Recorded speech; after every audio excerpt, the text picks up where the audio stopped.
Morning, everybody. We are going to finish off the expedition today. 'Tis the plan. Chris is heading out to the grocery store just now. Hang on. My camera's picking up something. There we go.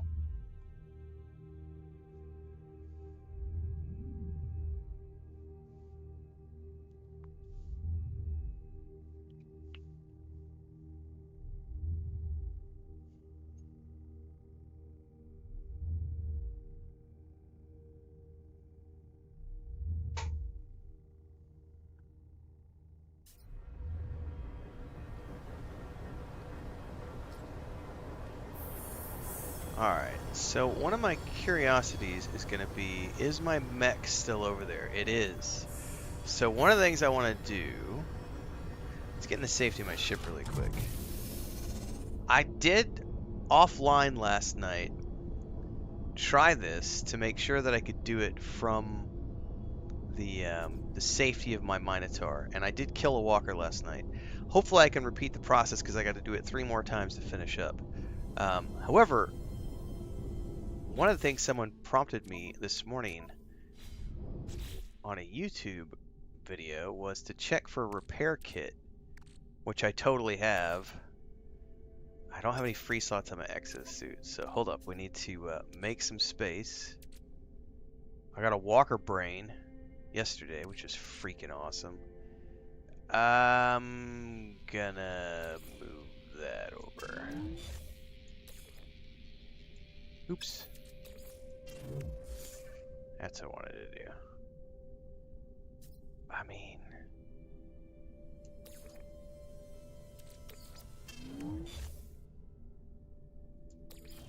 move all this stuff that I don't absolutely need over to the ship. Can always pull it from there if I need to.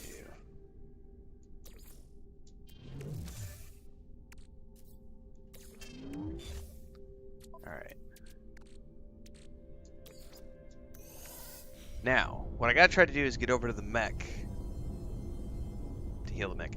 By the way, guys, Streamlabs changed its layout, and I'm not sure, we'll see how, if YouTube comes through today, how it's, but they changed my multi-stream layout, and they added a chat bar at the bottom. I'm gonna test something out right now.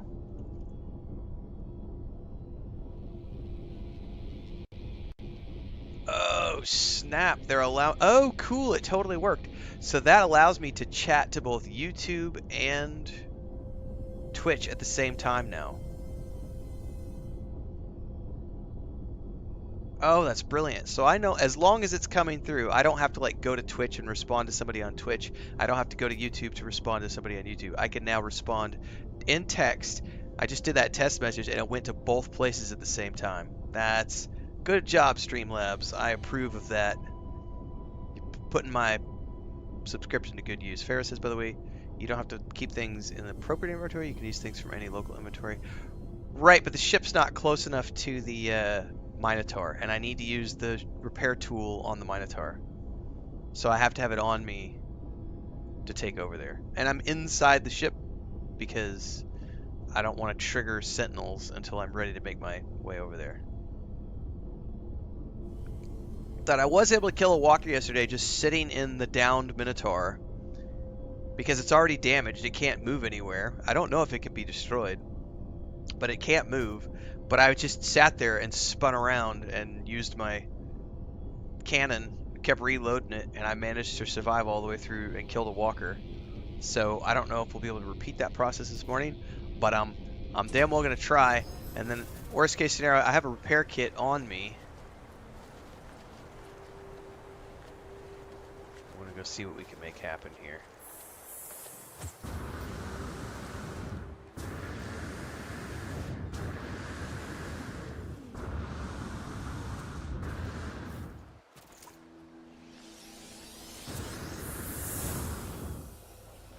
Go, go, go, go, go!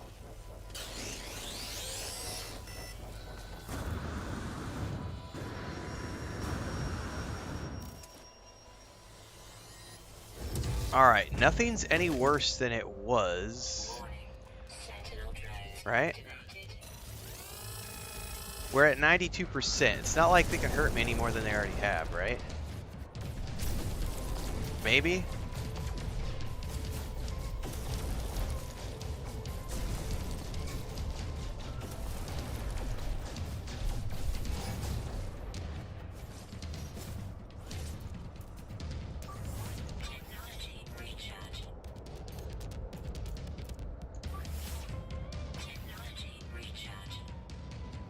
Yeah, I'll try it in a minute. Right now, I'm still going to keep doing it this way because this is how I did it last night, and it didn't seem to cause me any issues, so I'm going to...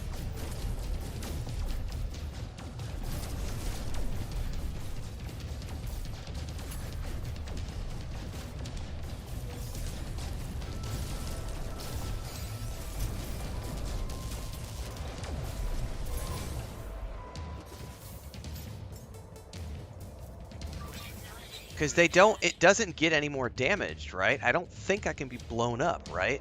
If I can't be blown up, I'm just going to sit here and spin around and kill shit for my Minotaur.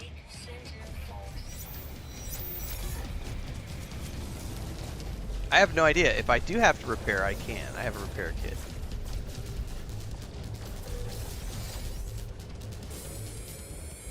Oh, there's a doggy or something over here.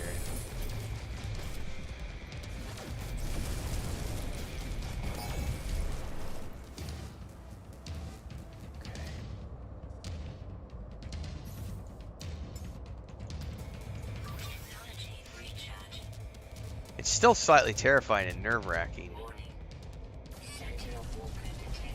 Sentinel walker detected.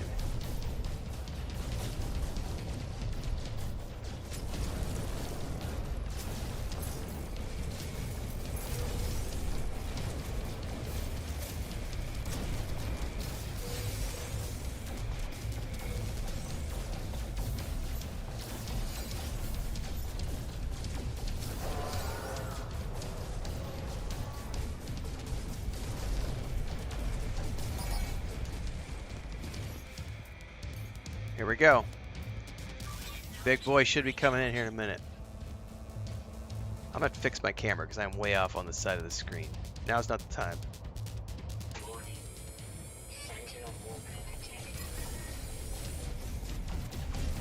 Kill these as quickly as we can.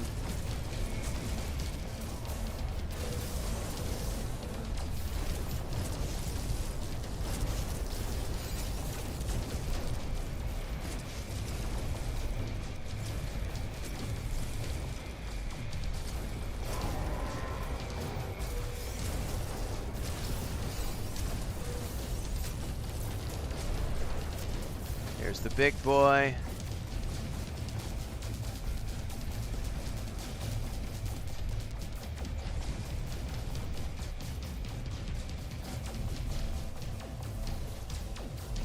And I was able to do this last night. Somebody said to shoot at the legs. Protection panel. It went down a lot faster last night, guys.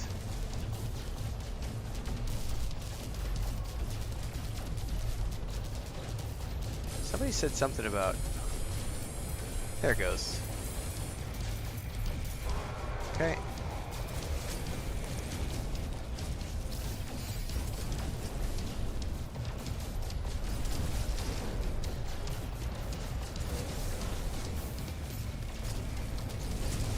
Alright, now let's load up. I think I have to disappear and get them to respawn again, right? Don't I have to take it all the way back down to 0 again, and then I'll get another walker?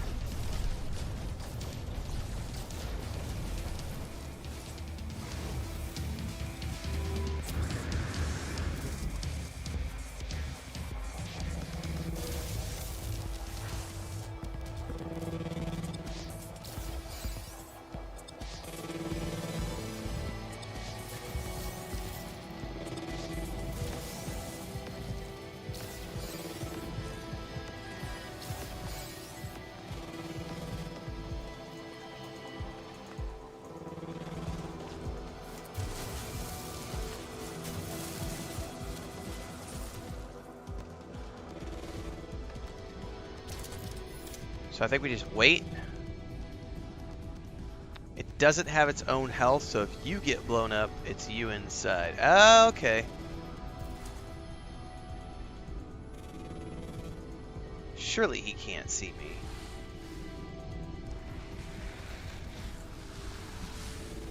I'm detected. I need to go a little deeper.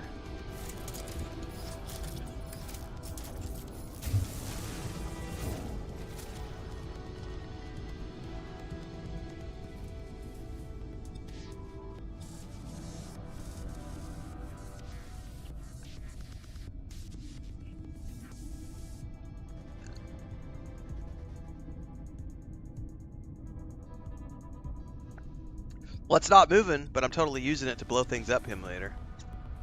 I just killed 2 walkers. Well, I killed 1 last night trying it out. I just did another one just now. We're waiting for this to go down. Do I have to wait for this to go all the way back down to 0 or just down from 5? Like, that was something I haven't figured out yet. Alright, let's do this again.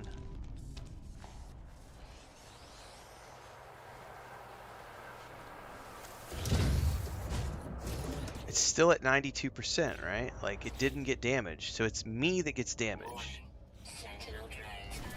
Let's do this again.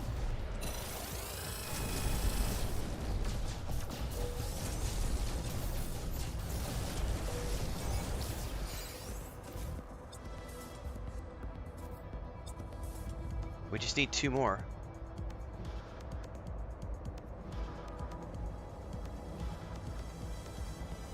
Well, I just meant in reference to, like, spawning the walker. Like, do you have to take it all the way back down to level 0?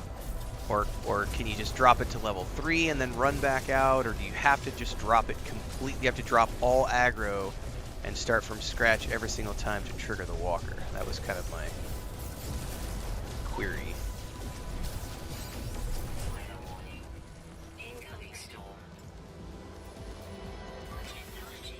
Just down to 3. If you go to 4, it gets in the sequence. Okay, so I don't have to go all the way to 1. I could run over there, loot the thing, run in the tunnel. Wait until it drops to 3, run back out.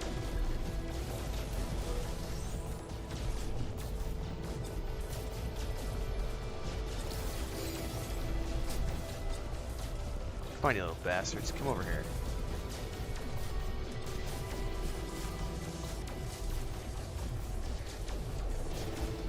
He's gonna hide over there, isn't he? Oh, he's right here. I see.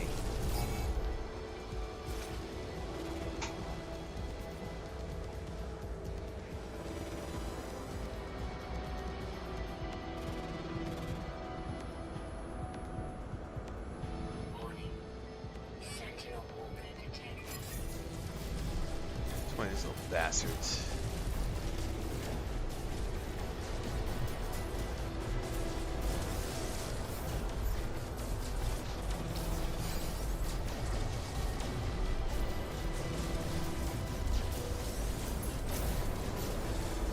Alright, so that's my health. Okay, I got what you mean.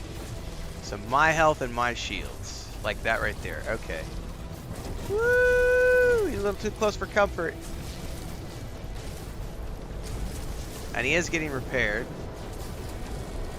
I should be able to blow him up, though. Oh, I missed a shot. I missed a shot.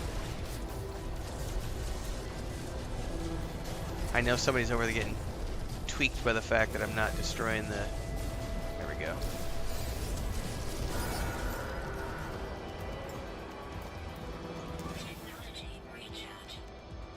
Hope I get time to recharge. This will be my 4th one.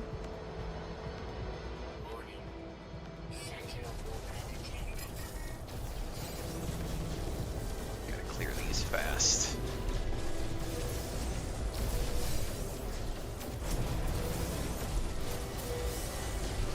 Oh, there he is. Get it, get it, get it, get it, get it, get it, get it, get it, get it, get it, get it, get it. Get it fast. Okay, got that down. Get these down. Is it like a rainstorm here or something going on? There's the big boy. Somebody said take its legs out first.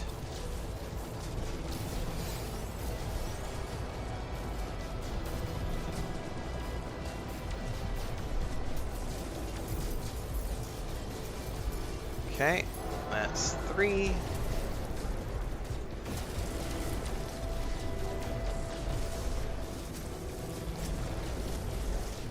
Alright, let's go grab the loot.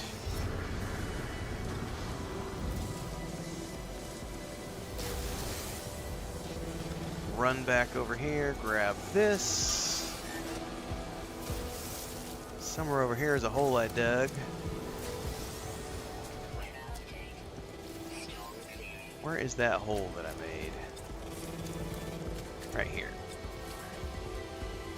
Shit, I can't see anything because of the storm. Oh no, that's not the hole I dug. Where the hell is the hole I dug earlier?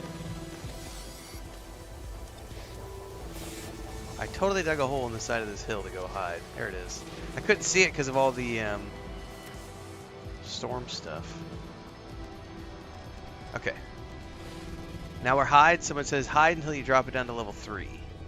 So we only got to do one more, and then I'm done with this. What's up, Dad Power? Greed Marks, what's this called? It's just the, what do you call it, from the, it's like the cannon from the Minotaur. My Minotaur is broken, Super Pescado, but I'm able to use it anyway. It just can't move. So I have no mobility. All right, level 3. Here we go.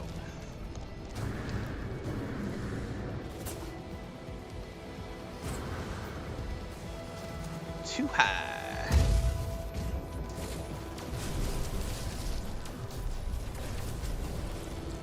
Where are these little assholes at? There's one.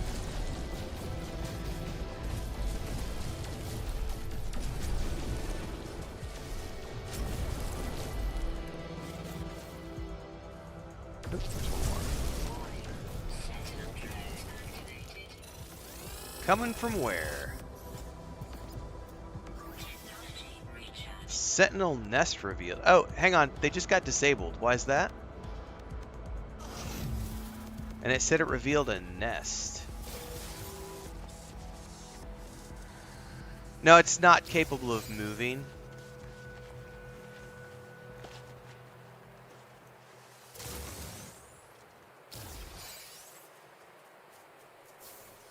Is that thing gonna attack me?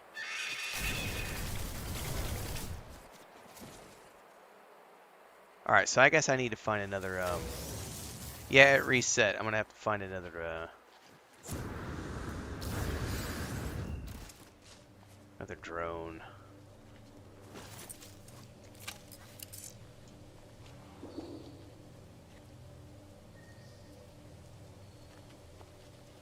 Hang on, someone said no more sentinels on this planet with a reload. What does that mean?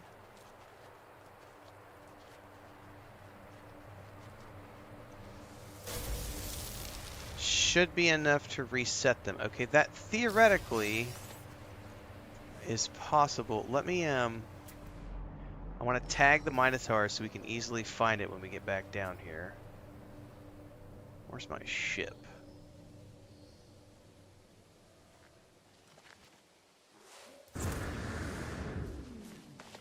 Well, we can go land on the station and then just turn around and come back.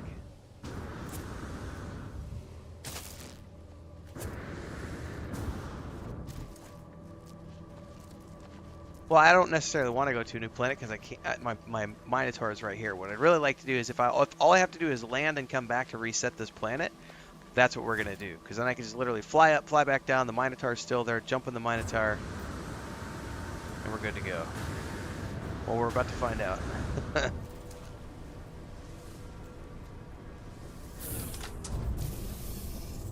Okay, I have tracked that. I've tracked my Minotaur. Someone said my freighter might work.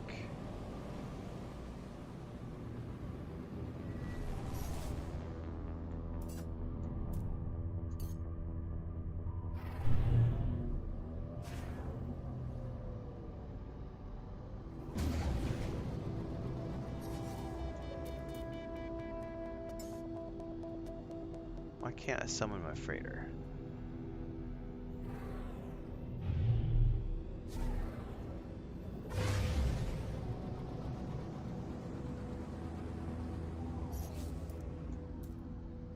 Well, fuck my freighter. There it goes.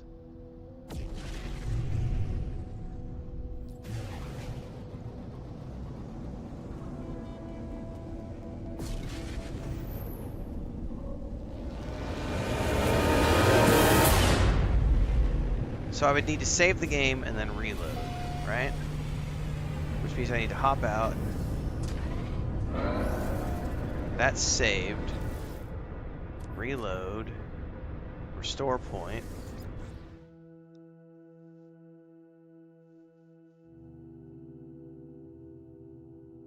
Question is it still going to have my walker, my Minotaur marked?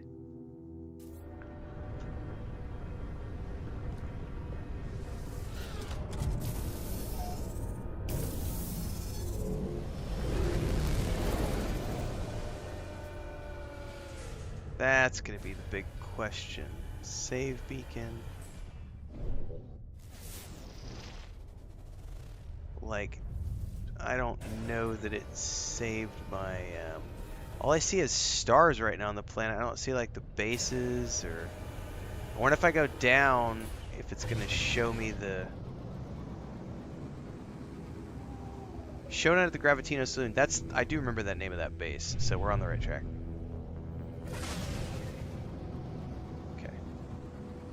So my Minotaur should be right down here, assuming it's still in the same place since I reloaded. It might not be marked anymore though, probably.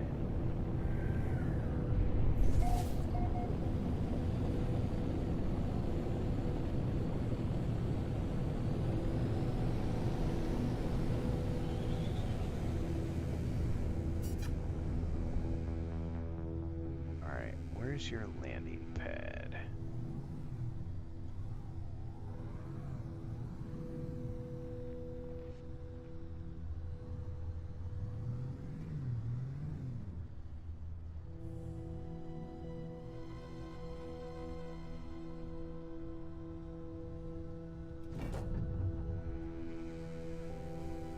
Yeah, see, I'm not seeing my Minotaur anywhere in here. Let's go do the landing real quick. I could swear this is when I landed at the other day. This doesn't have a landing pad, though. The other one did. Maybe this isn't the right base. Let me sit down and see if I can see my... I'm pretty sure I have to resummon my Minotaur now. Someone said it did not reset. I see the tower. Oh, that icon? Alright, so does that mean I need to go to another dissonant planet? Like I have to find another dissonant planet or high sentinel planet or something?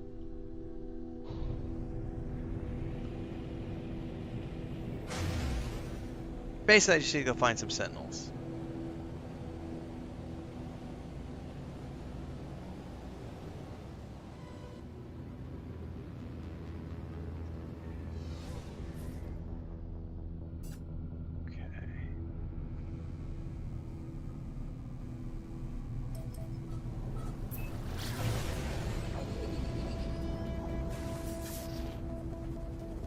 That doesn't say that it has any. Vile brood.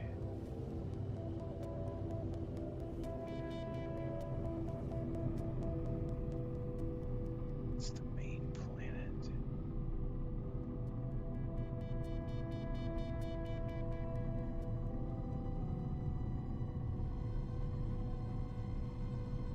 Kill sentinels, walkers below. Alright, there's a base that says kill sentinels and walkers below. Let's just go straight there. I will say one thing I do appreciate about a lot of the people who are doing expeditions is they name their camps. A lot of them name their settlements well. I'm very happy with that.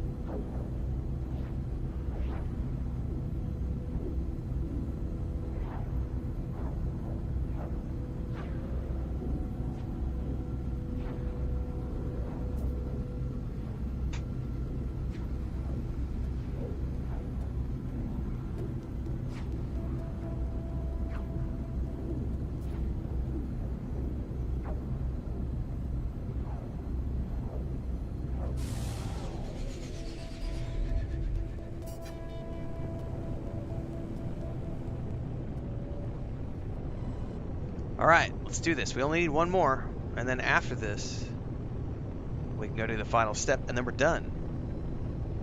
And then we're going to go watch the Ermagooding video together and react to that.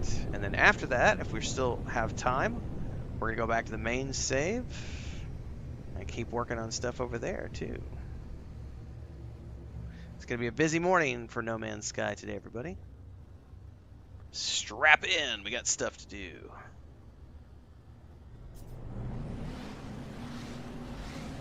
Alright, this is going to drive me nuts. I don't know if one of my cats moved things around or something, but I'm trying to find a better place to put my webcam, since my kitty cats aren't moving things around. There we go. That's a little better.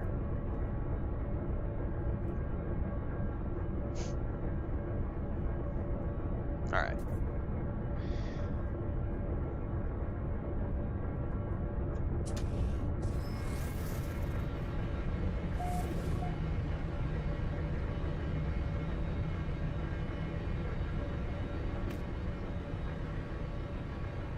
Saw like a platform somewhere. That right there. Is that my Minotaur summoning? Yeah, but he's broken, so I'm not going to be able to move him from this spot, unfortunately, right?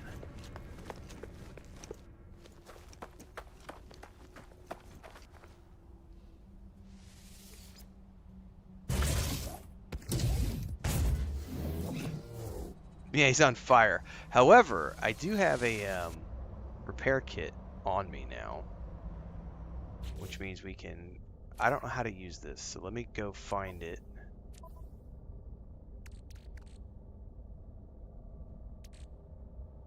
I know I put it in this inventory. Ah, here it is.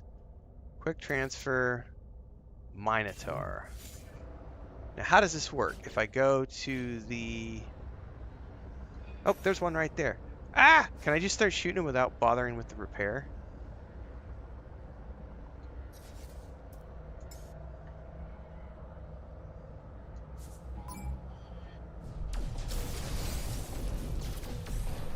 Hope I'm not gonna blow this guy's base up. Sorry, they're right here. I'm not gonna spend a repair. I'm not gonna burn a repair kit if I could just kill this guy right here.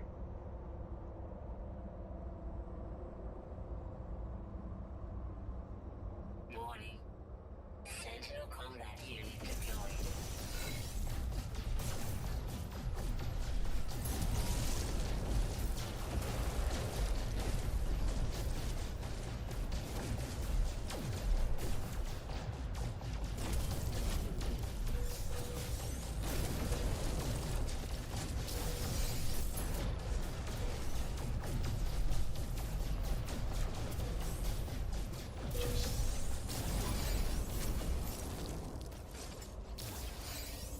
Technology recharge. See if we can make this work.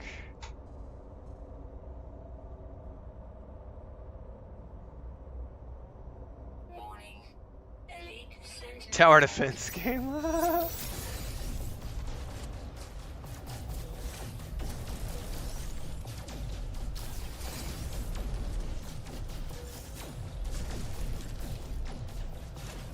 Bastards are over the hill where I go. Get this guy. I hate these.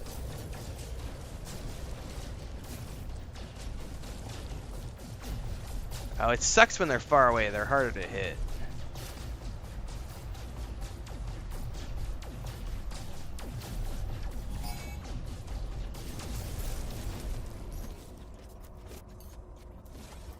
Technology recharge. This is the Minotaur cannon. The other is the mining laser. Sentinel walker detected.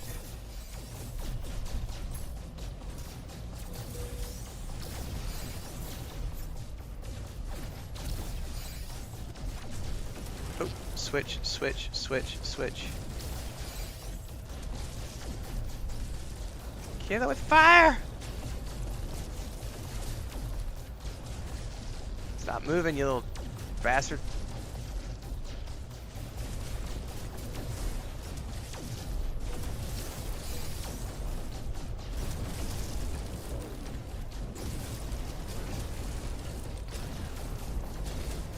I know, I know.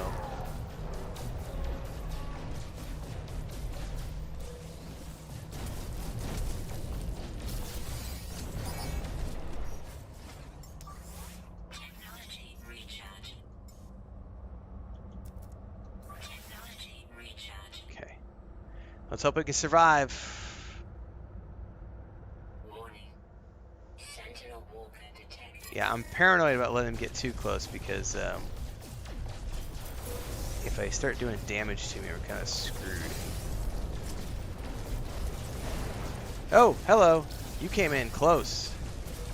Get the legs down, get the legs down, get the legs down. Get the head down. Oh, I can't target it. There we go.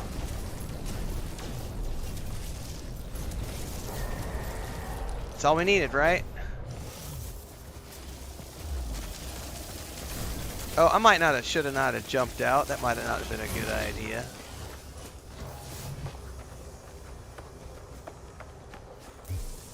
Ah! Wait, is this bedrock or something? Fuck!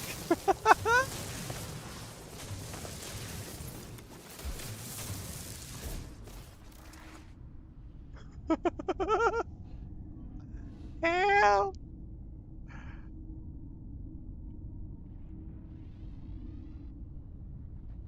Alright, there we are. Go away.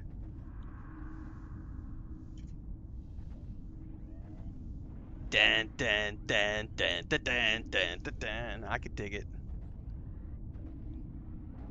Oh, build permissions. So that's the bedrock of somebody's base right there. Copy that. That makes total sense.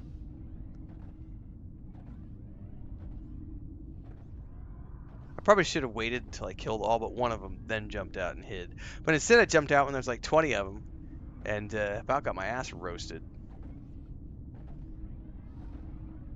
We got 7 seconds to go, but we are done with that, and we only have one thing left to do to finish up the... How was I detected? Alright, there we go. Alright.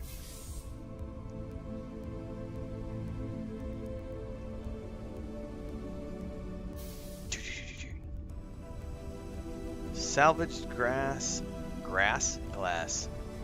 Carrier AI fragment?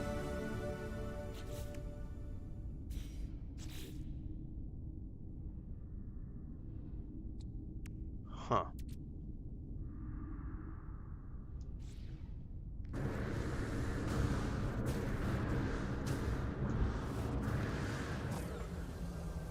Hi guys.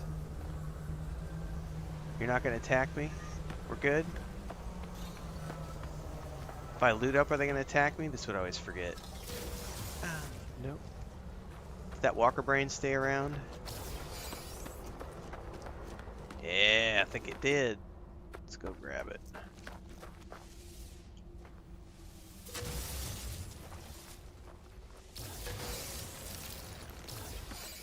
Alright, ship's up top. Off to the final clue we go, everybody.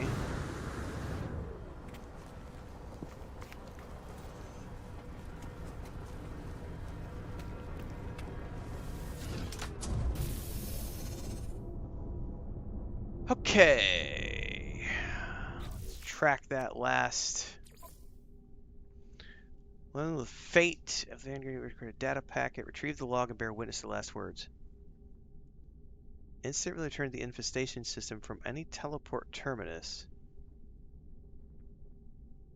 or in space. So I gotta go to a...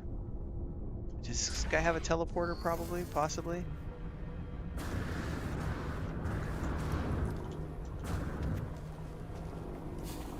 He does. Doesn't have any juice. Where's your fuel for that, buddy?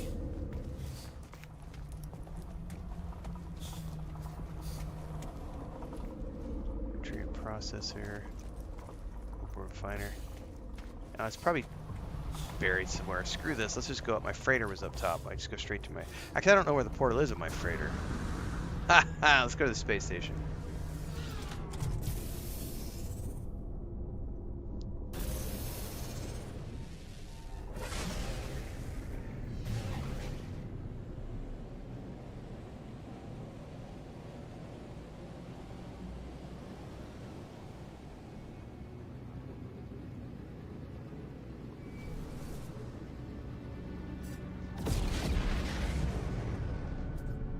What are these icons for?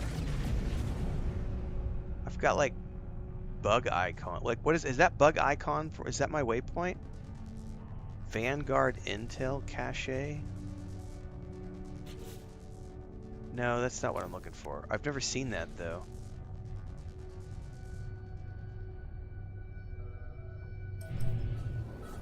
Oh, hang on, that is the last objective? So I don't need to warp to it if we're right here. That's what I was thinking. I was like, isn't that the... But it doesn't call it that in the final mission log.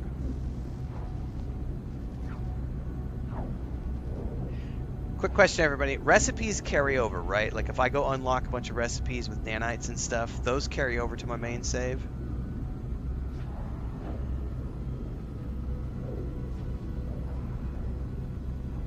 Well, because it looked like a bunch...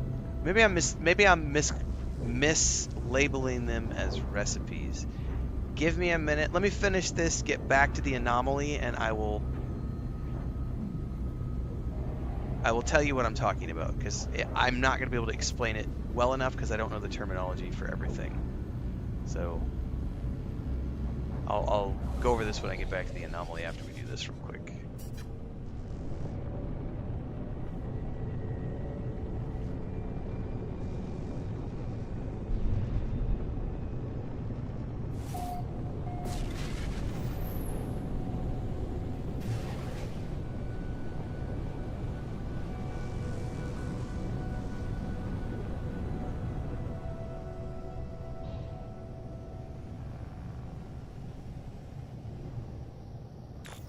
This is an approximate location.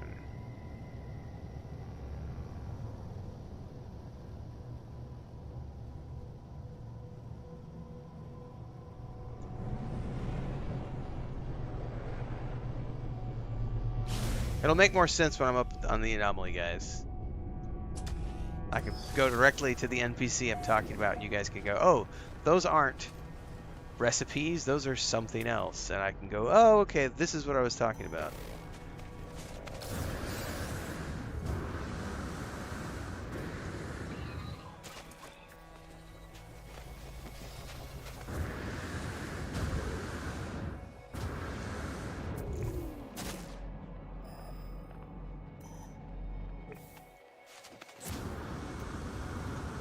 I hate you can get caught up on rocks, man.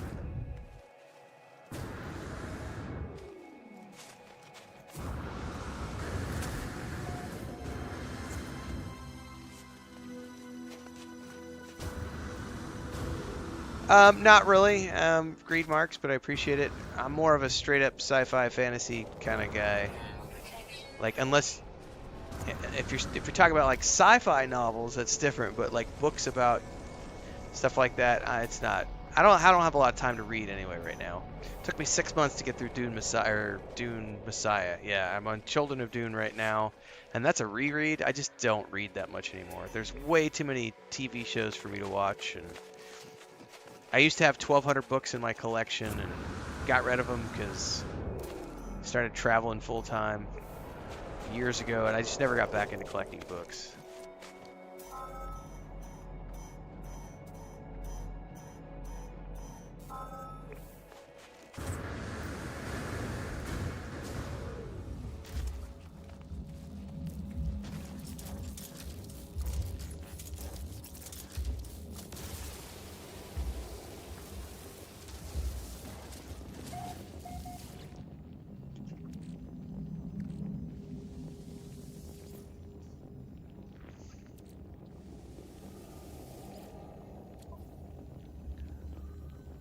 fluids that clog this terminal are unusually thick. Long strands of slime cling to its surface despite my best efforts to remove them.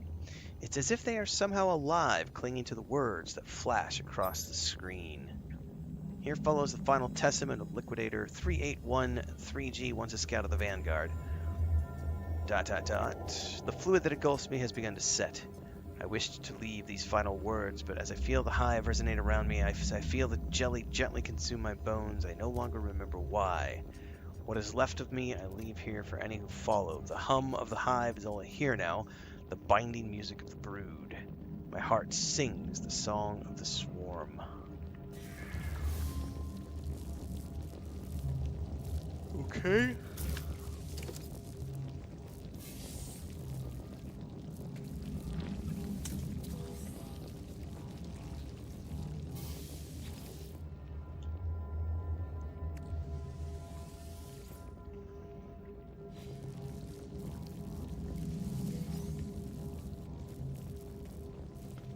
Oh, there's one of those health things. I remembered what it looked like this time. Yay!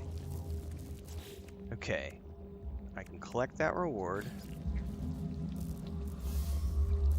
Grub cocoon. Ew.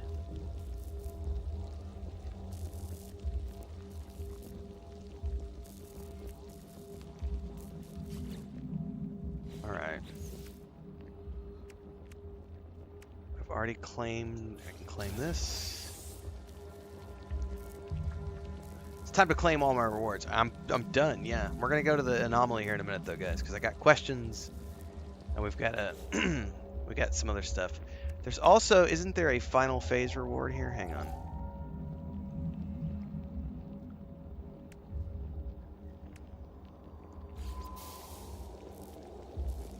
Chit and flight pack customizations.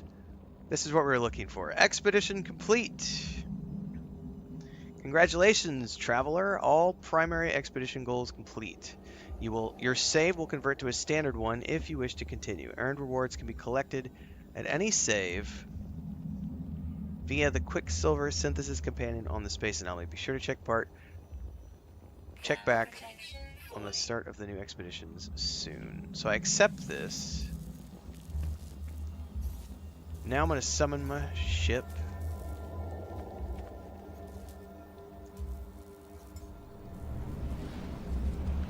We're going to go up to the anomaly.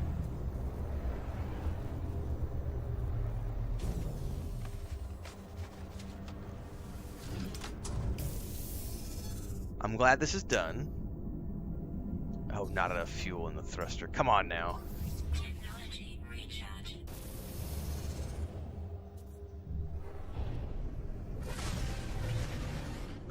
Thanks, everybody. We could definitely get back to the main save now.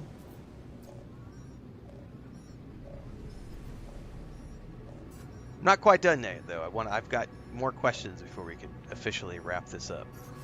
And then we're gonna go watch a reaction video together.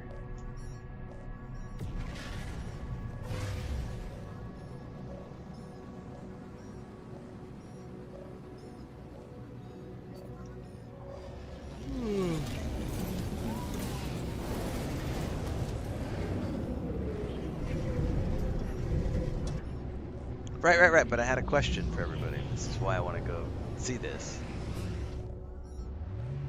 So that everyone understands what I was asking about earlier.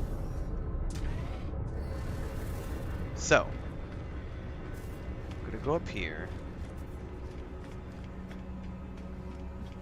Why do I have an egg icon all of a sudden? Oh, that's that thing I looted, isn't it? Companion eggs can be genetically resequenced to modify an egg. Huh.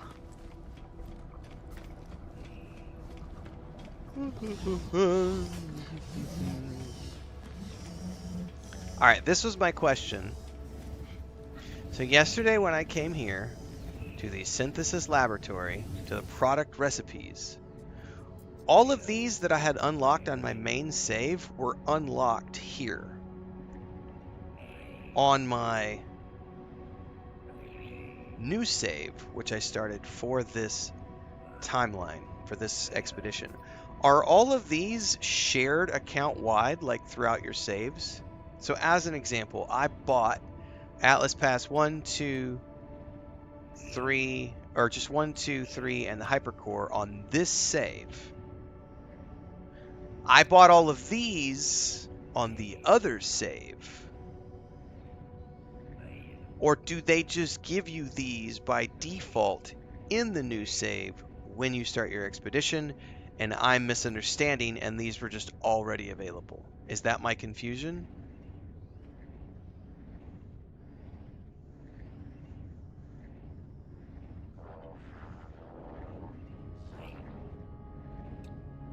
Because, like, I went through here and, like, these are all things that I unlocked on my main save.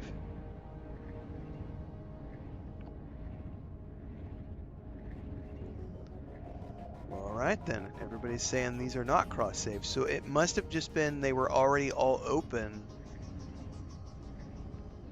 as a new expedition save. I don't know what Quicksilver is or how to spend it. I believe someone said that's like a merchant downstairs. There was some sort of currency that we earned that I'm not familiar with. So everyone's saying that's either a glitch or they were given from the get-go at the start of the expedition. Okay.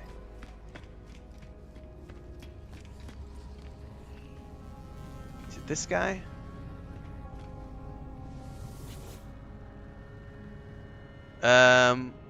Do I collect the expedition rewards here or on the other save? I'm assuming on the other save, on my main save.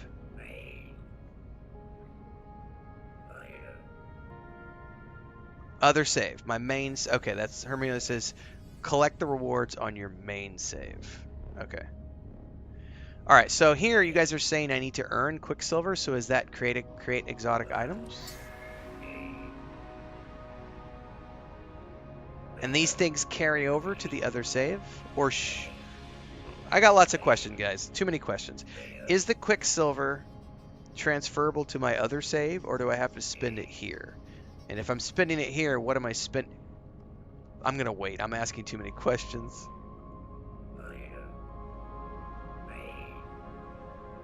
Quicksilver is earned by Nexus missions. All right, next question. Should I spend the Quicksilver here, or should I spend the Quicksilver on my main save?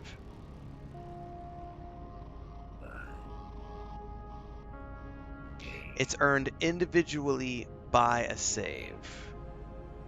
So this is my confusion. I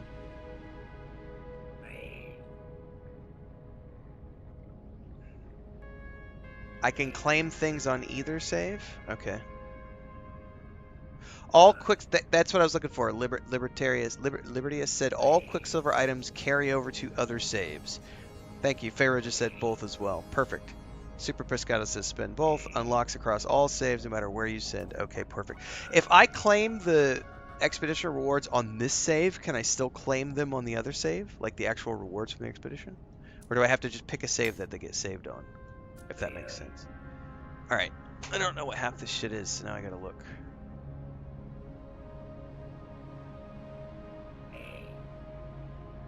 This save already has the rewards. Okay, perfect. Base building parts, gestures, appearances. Ooh.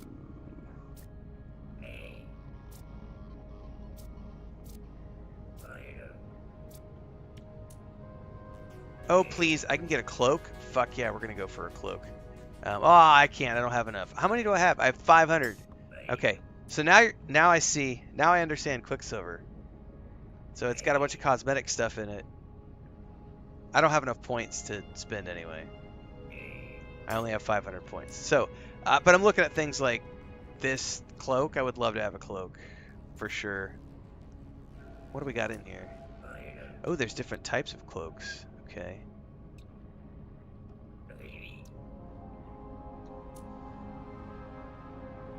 Ooh. An exclusive companion appearance enhancement. What the hell is a companion? Like, pet companions or humanoid companions? I'm asking stuff out loud. Sorry, guys. My brain is...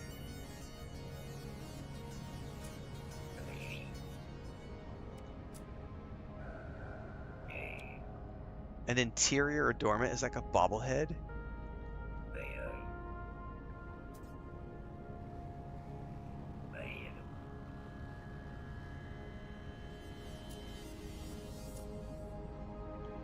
Antimatter jetpack trail. Okay, so it's mostly a bunch of cosmetic stuff, which I can appreciate.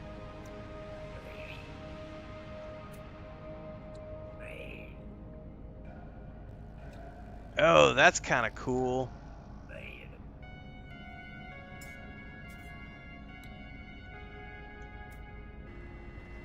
Alright, I'm not going to spend any of these. We're going to move back over to my main save. So, this is the official end of the Expedition Liquidators.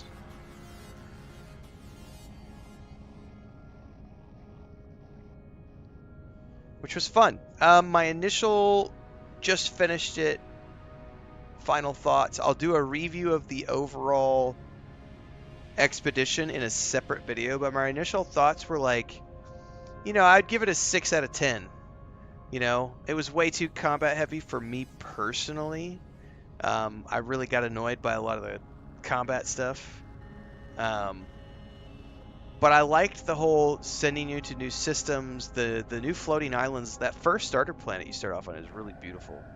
And I like the fact that it can, it RNGs you in as a random race. That's kind of cool. RNGs you a random ship. That's kind of cool. I appreciate what this was, even though I didn't, I would much rather have preferred if this would have been like an exploration slash mining slash building expedition. I would have had a lot more fun. The combat I really don't like in this game. I'm just not a fan of the ground combat, so this wasn't that fun to me. But it's done. We did it. Back to the main save. That's the most important part.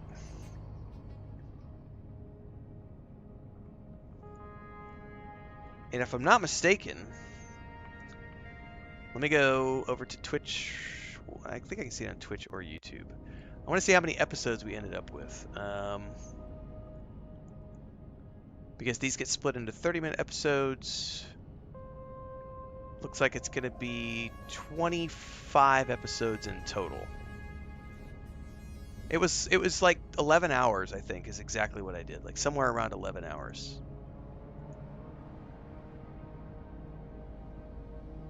Due to building exploration-oriented expedition, I would just be all over. But the combat stuff kind of meh.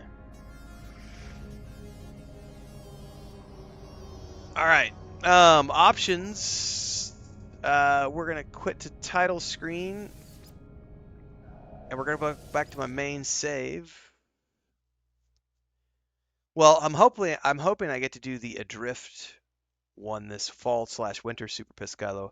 And I'm going to go do that because I want the Iron Vulture on my main save. So definitely do this.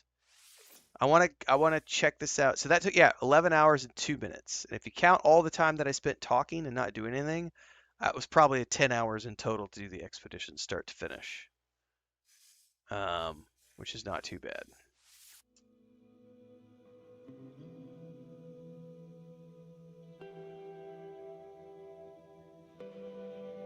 Yeah, Super Pescado. And someone had a good idea. They told me that in the future, what I might want to do is take my expedition character and make him like my multiplayer character that I do. I think it might have been Beeblebum. Somebody suggested it to me. Make that my multiplayer save, and then keep this as a single player character. I was like, that's not a bad idea. Are we on the station or the anomaly? We're on the station.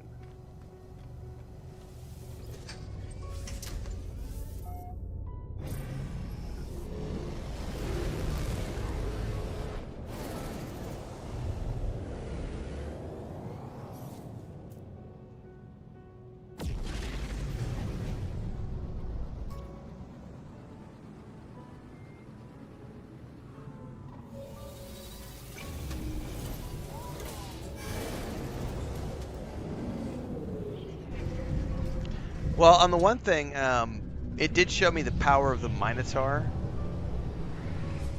Like that Minotaur. Well, Beebs even said that he has two different. I think he said he had two accounts, so that if it ever starts to get too hectic, he can move over to his other one. Pretty sure that's what he said the other day.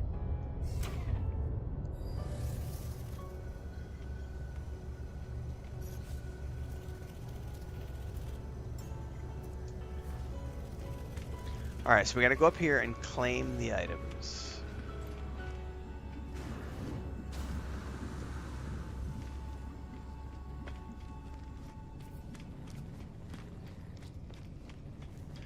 Exclusive phase rewards are non-expeditions revealed. All saves collect earner at the quick set this companion customers. So it even prompts me to come over here and check this guy to get the expedition rewards. So I just click these, right?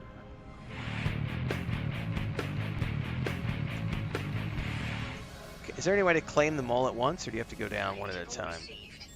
Collectible received. Collectible received. Collectible received. Collectible received. Collectible received. Ooh, trophies. I'm assuming I can place those in my house. Collectible received. Ooh, that prized exoskeleton is creepy looking. Collectible received. Okay, and then it shows you the other ones. Expedition 13, Expedition 12, 10. Oh, so you can do it by expedition too. So which one was this? 14? Yeah, that's the ship. Yeah, that's definitely the ship I want. Well, I hope they run adrift this fall, winter, because I'll definitely do it to get that bad boy. I do have to spend Quicksilver for the Minotaur part since they were community goal based.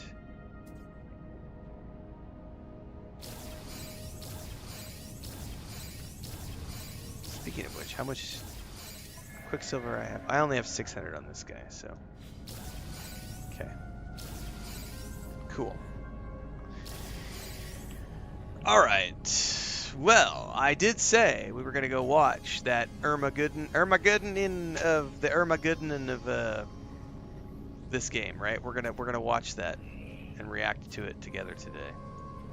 And then, depending on what we're at time-wise, we might continue and keep playing.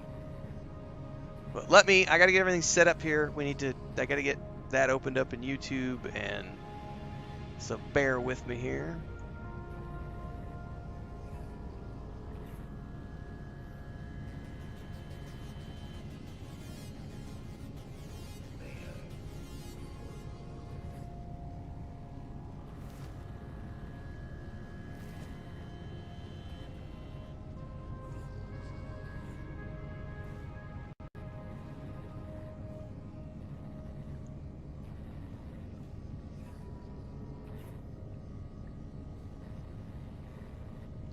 In Goodening, I called it Ermageddon. It's probably 40, 50 people now that have been like, go watch this video. Please react to this video. So we're going to do that today. I got to find it.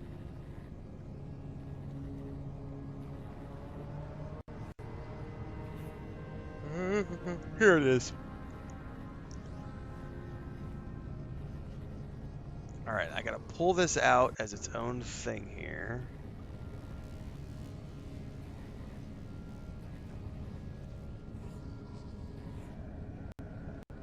Probably should have pulled it up on the other laptop, but we'll see if I can do it here.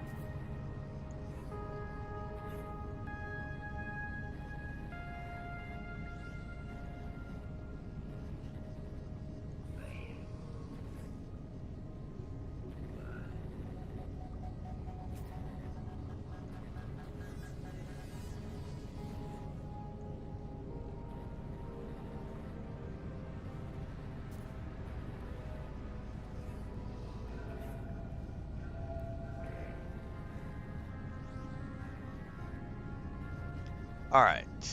Oh, hang on. I got this in the wrong tab. Give me a second. That's not where I wanted it to be.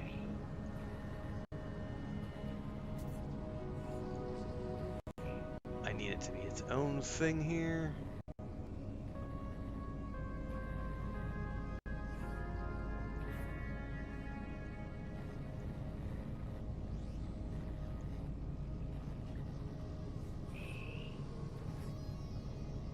There we go. Now it's its own thing. They're a small team, but All right, stop. Not ready to start it yet. I need a drink of coffee. I need to get a quick snack. If anybody needs to take a bio before we get started, now's the time because this is like an hour-long thing, so we'll be stuck here the next hour together. So this is the Ingoodening of No Man's Sky, which I've been asked by a whole bunch of people to react to. So we're going to do that live today, hanging out with everybody. It will get clipped out as its own episode later on, so if you got to duck out and do other stuff today, don't worry about it. This will be up later. And then just depending where we're at time-wise, we probably go back to continuing the stream after this. We'll go back to the main save and do some stuff on the main save. But I need to get a beverage to last me through. And I got to check on all the cats and the chickens and get a snap. I'll be right back, everybody.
All right.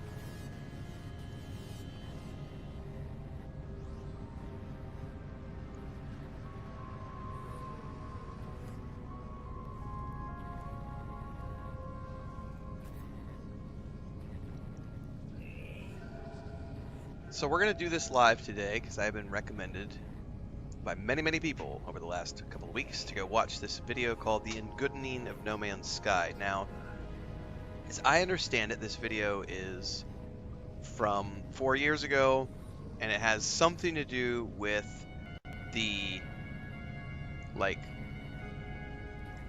horrible launch and the coming back from that launch that is Hello Games, and how they've managed to redeem themselves. But I also know enough to have looked at things to understand that this is a satire video.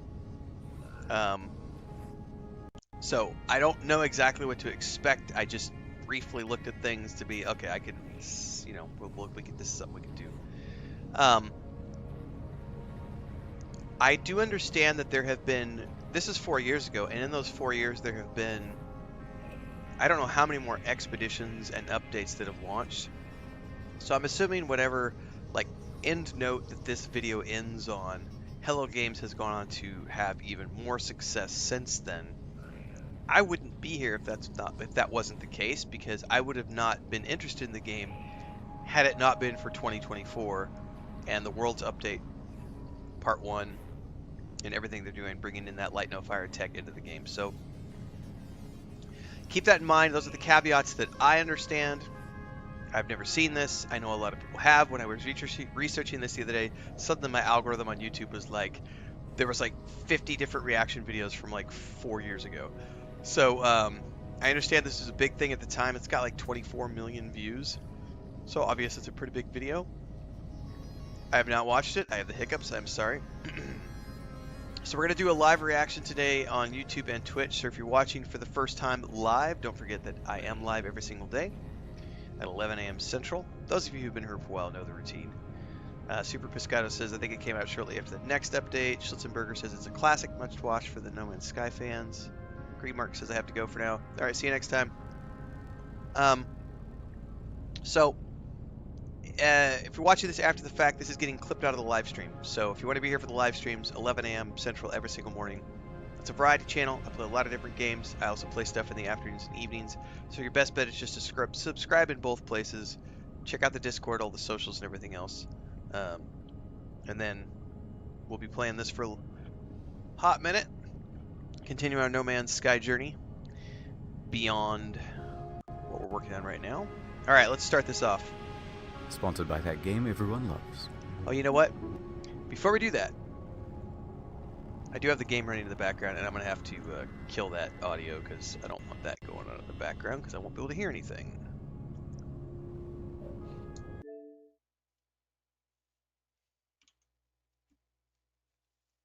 The following is not an endorsement or condoning of harassment towards individuals featured in this video. Please behave yourselves. Scientists are Hang racing on, there was to... another disclaimer. Sponsored by that game everyone loves. I can't get the first part. It was some sort of illegal use thing. The following is satire and journalistic in nature. All images and media have been sourced of public records. Special care is taken to censor names, faces, specific locations, records, and personal information of those features to protect the privacy. Names are public figures. Care has been taken to keep any other information about these individuals private. Scientists are racing to unlock the secrets of the cosmos. Questions we once thought impossible to answer are within our grasp. Where does the sun go at night? Is math related to science? If the universe is so big, then why won't it fight me? What? As we look further Wait, into the wait a universe, minute. Did they have Carl singing like, oh? Okay. This is going to be that kind of a video. All right. All right. When won't the universe fight back? Jesus. Okay. we see light from distant stars, Oh my God. eons old, perhaps hundreds, even thousands of miles away. Hold on, can I get a zoom in on that? You bet I can. This is one of the world's most powerful telescopes. Initiating 6 times zoom. Can this baby do 7? I can do you one better. Maneuvering to 8 times zoom. Pressure rising, holding steady. I can see it. Unblur. It won't hold. Get me 8.5 times. You're a madman. Upscale it to 4K. The helium tanks will go critical. Opening the blind. Hold her steady. Uncropping and increasing aspect ratio. Now, punch it. Landscape. There it is. Life on another world. And to think, we owe it all to one indie development studio. Hello Games. Okay.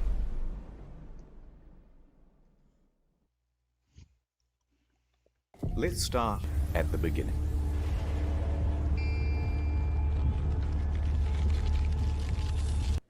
Yeah, it's rewind time. Okay, the year is 2009. Guildford. Wait. England. I gotta go back a second. Just because of the fact that having that Will Smith in there, just for now, especially after all of his scandals last year, is even funnier, I think, than it was 4 years ago. Because ain't nobody on the Will Smith train no more. Oh, oh man, that's funny. Let me go back. Let's start at the beginning. Hype. So Yeah, it's rewind time. yeah. The hype thing. I do know one of the issues with this game was it was at the beginning they claimed that some people claimed it was overhyped. I remember there was somebody tried to start a lawsuit, if I'm not mistaken. I vaguely remember this in the UK after it launched. They tried to claim that there was false advertising done. I do remember that from the launch of this game.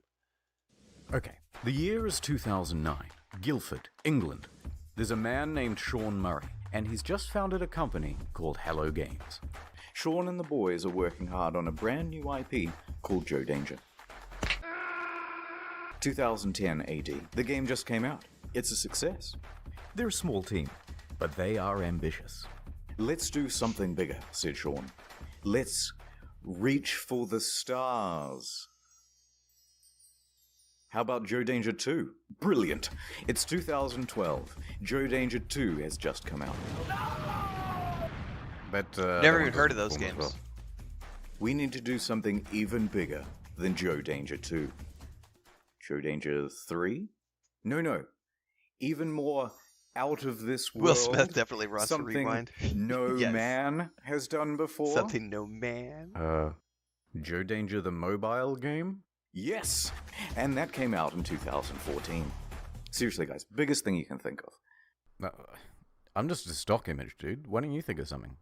Sean pondered for a moment, then turned and looked wistfully into the mirror. No, I did not see the list Reflected of back games. was the visage of Neil deGrasse Tyson. If you're going to make a space game first person, it's never been done before. Dude. How about that? I'm going up in orbit to repair the Hubble telescope. That is a brilliant splice edit of Neil deGrasse Tyson. Oh my god.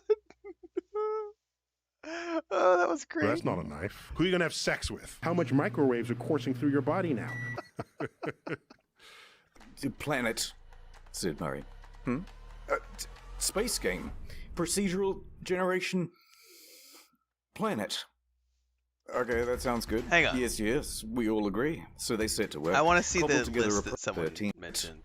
said Murray.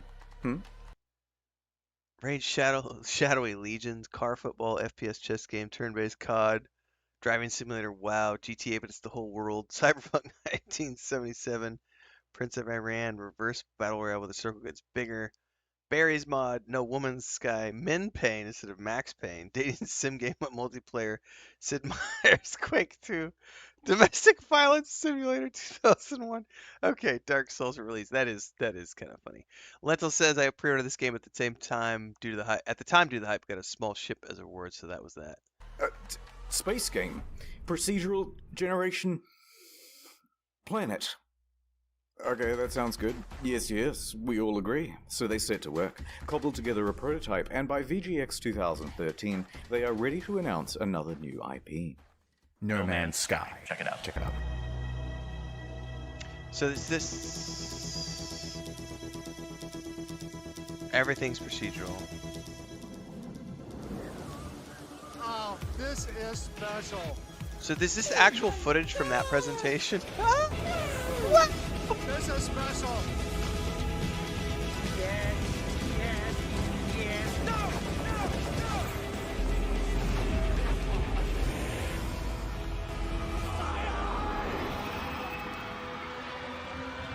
Yeah, I'd buy Dark Souls for really easy. It's as well. 2014, and it's E3 hype time. But side note, not to get sidetracked, but so the what is it, Black Mystic Wuong or Black Wong Mystic? I forget the name of the game. It's coming out on the 20th in a few days. It's getting okay reviews, like in the 8s right now.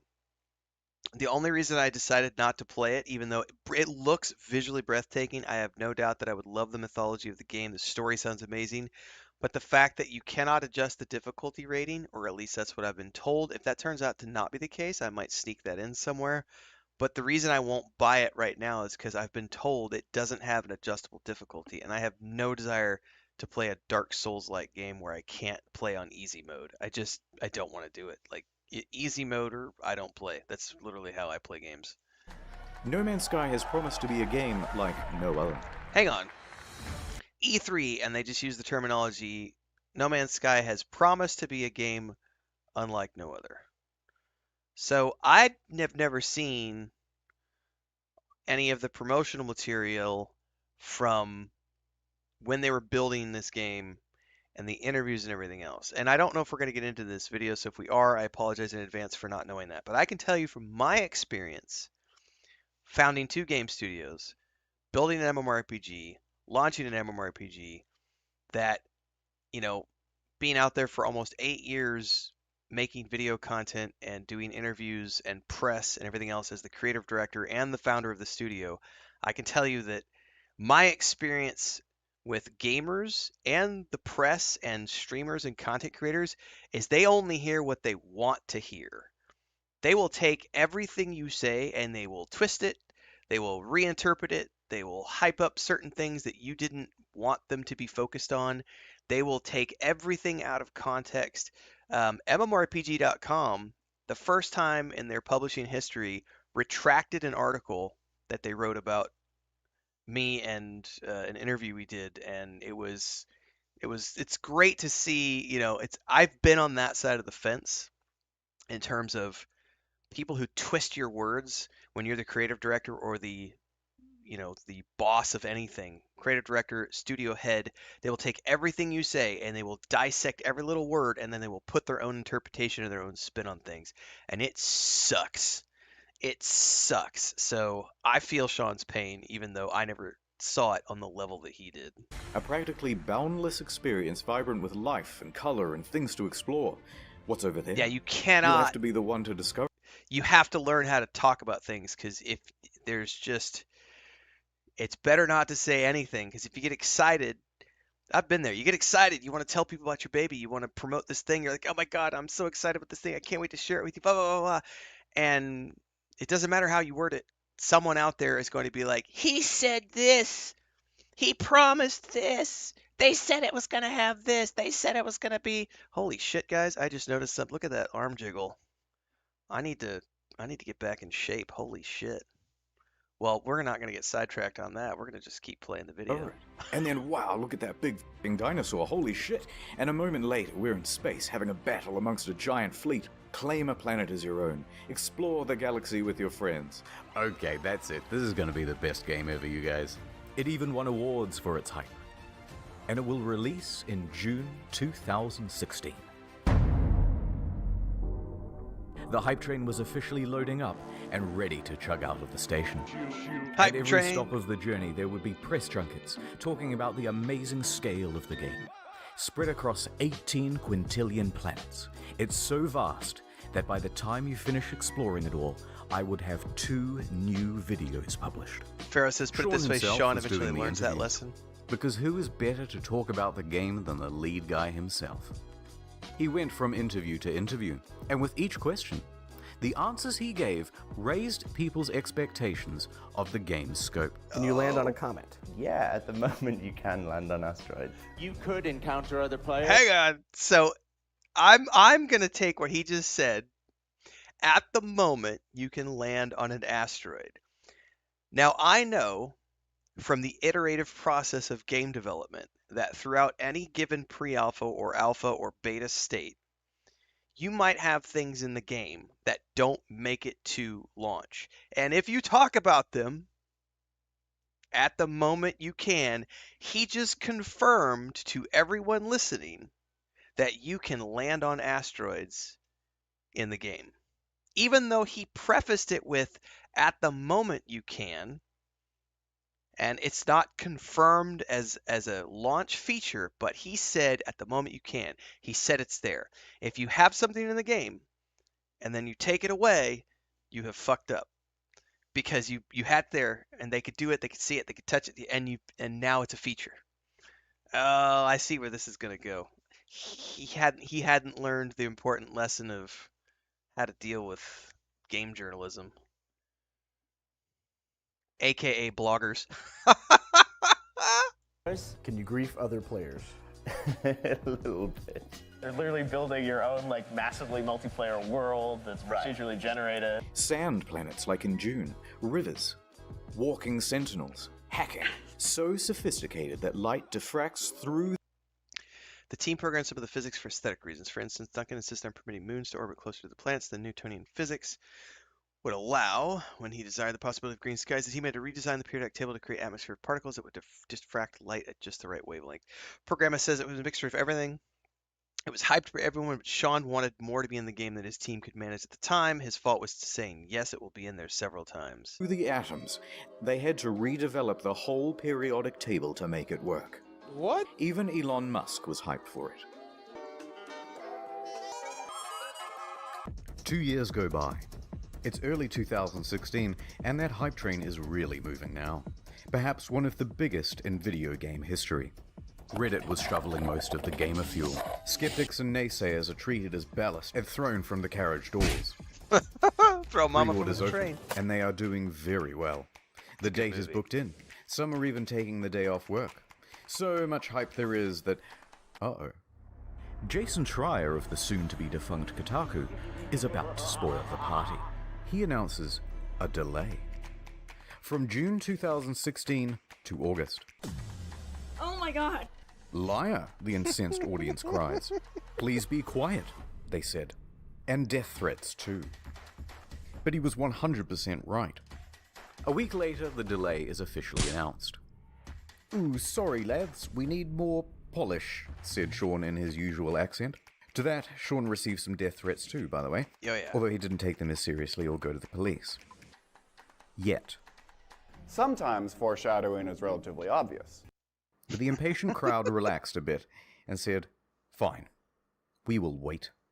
But we expect a level of polish no man has ever seen. Dude, I love the bed knob one in the middle. Speaking of waiting. He was never a PR guy. Have you heard of Raidy Shady? My wife died in a plane crash. Hey, let's get serious for a moment. Raid isn't just a game with 15 million downloads in the last 6 months. It's a lifestyle. Does he really have a Raid Shadow Legends ad in the middle of this? Raid differently. Achieve your dreams. I'm sorry, sir. You've contracted Raid. That's good. Congratulations, it's Gorgorub of the Undead Horde. My life for this. You've just collected one of over 400 champions. Why, hello there. Have you heard about the online RPG PvP? It's extremely well reviewed on the Play Store. Oh, this is great. Oh, you remind me of my wife. Raid is more than just a game. It's a reassuring pat on the back from your dad. It's a warm bowl of soup on a cold night. It's one last dance at your If you wife's won't raid funeral. with me at my worst, you don't deserve to raid with If you me at my haven't played best. in the arena yet, I'm gonna break into your house. You're all getting raid for Christmas, kids. Yay! And if you download now, kids, using the link in the description below, you can get an extra 50k silver and an epic champion. Wow, you're the best dad ever. Wait, Mum's dead? Brave Shadow Legends. Ad over. So let's talk about the team in charge of all that polishing. It's small. Tiny. Yep. In fact, I haven't been able to find a smaller team behind a AAA release. All of these expectations are on the shoulders of just 6 people, expanding to a team of 15 by the end of production. That's still tiny. So July. in It's just comparison, a couple of weeks until the release. by the way, by comparison, the team that I assembled was originally 10 people, which then expanded to 15, and then we started adding contractors, and we ended up, I think the max was around 25 people, but that was with contractors included. And that was a small team for an MMORPG. So half a dozen people to just over a dozen is ridiculously tiny. However, also seen, does anybody have numbers right now? What their size of their team is right now, like 2024? Like, because if they've still kept it, I don't know, because they're working on a separate game now, so I don't know if they have 2 different teams of like 50 in here and 35 over here. Like, it would be interesting to know what their team size is right now. But okay, so they went from 6 to 15 to polish. State. Whatever the state of the game by now, however much it's finished, that's what's going out. The Hello Games team celebrates with this iconic image. The quintessential soy face. They have around 50 Look people at now. what video game production does to a man. God, what's wrong with your face? Nonetheless, they continue, working on the day 1 patch, and... uh-oh. Sean. 2022, they had 45 people, says Hemulator over on Twitch. Stride Warrior says 50 to 60. Programmus, Pharaoh, everybody over on YouTube saying about 50 to 60. Okay. Seriously Gaming says usually lead dev guy is the lead PR guy. Usually, yeah. If your game isn't coming out for another 2 weeks, then why is there a box copy on eBay? That's right. It's a leak. Someone broke the embargo and is selling early access to the highest bidder. And the bids start rolling in. It reaches $1,300 US.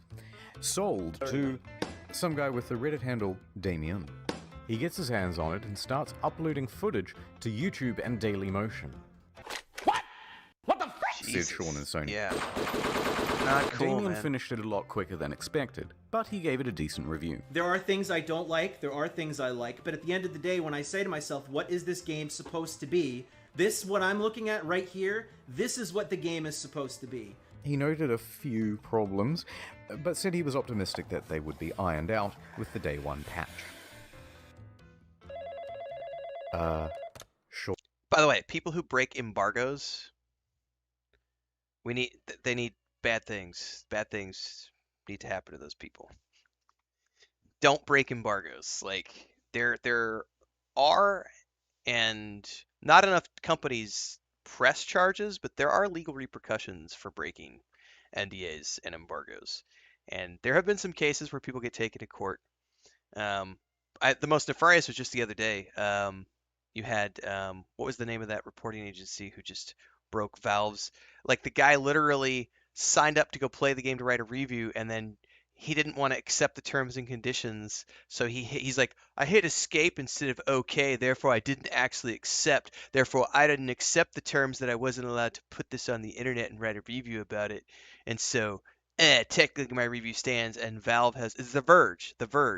Valve has now banned The Verge from ever, like, doing anything with Steam or anything else ever again, because one of their reporters took it upon himself to say, well, I didn't click accept, therefore the rules don't apply to me. Oh, buddy. If only it were that simple. It's another leak. Some retailers broke the official release date, journalists too, and they started streaming playthroughs of the game. What the fuck? Sony tried to DMCA all these videos, but their aim was terrible. Round of applause, everyone. We've officially become No Man's Censored by Sony. Our news story from earlier this week about No Man's Sky leaks has been hit with a copyright strike on YouTube. They went bumbling around from platform to platform, just taking down any video that even talked about the leak or showed the trailer footage. FYI, But it was that too late. totally happened to me. Maybe it was after one of the closed betas for Skull and Bones. Kotaku had published a news article which featured a looped, like 10-second clip from a video. That video was taken down from everywhere, and their source was hosted on like a Reddit subthread or something. Anyway, it was a news article. I went and covered the news article and just talked about the leak. Ubisoft hit me with an actual copyright strike, like not a copyright claim. They hit my channel with a copyright strike, a DCMA strike, and took the video got taken down. It was up to like 17,000 views, and I didn't even. It wasn't my footage. I was literally just on screen doing a reaction video to a news article that I was reading through. But as I went through the article, there was a looped video that showed the footage, and so Ubisoft was just going around nuking every single video they could find.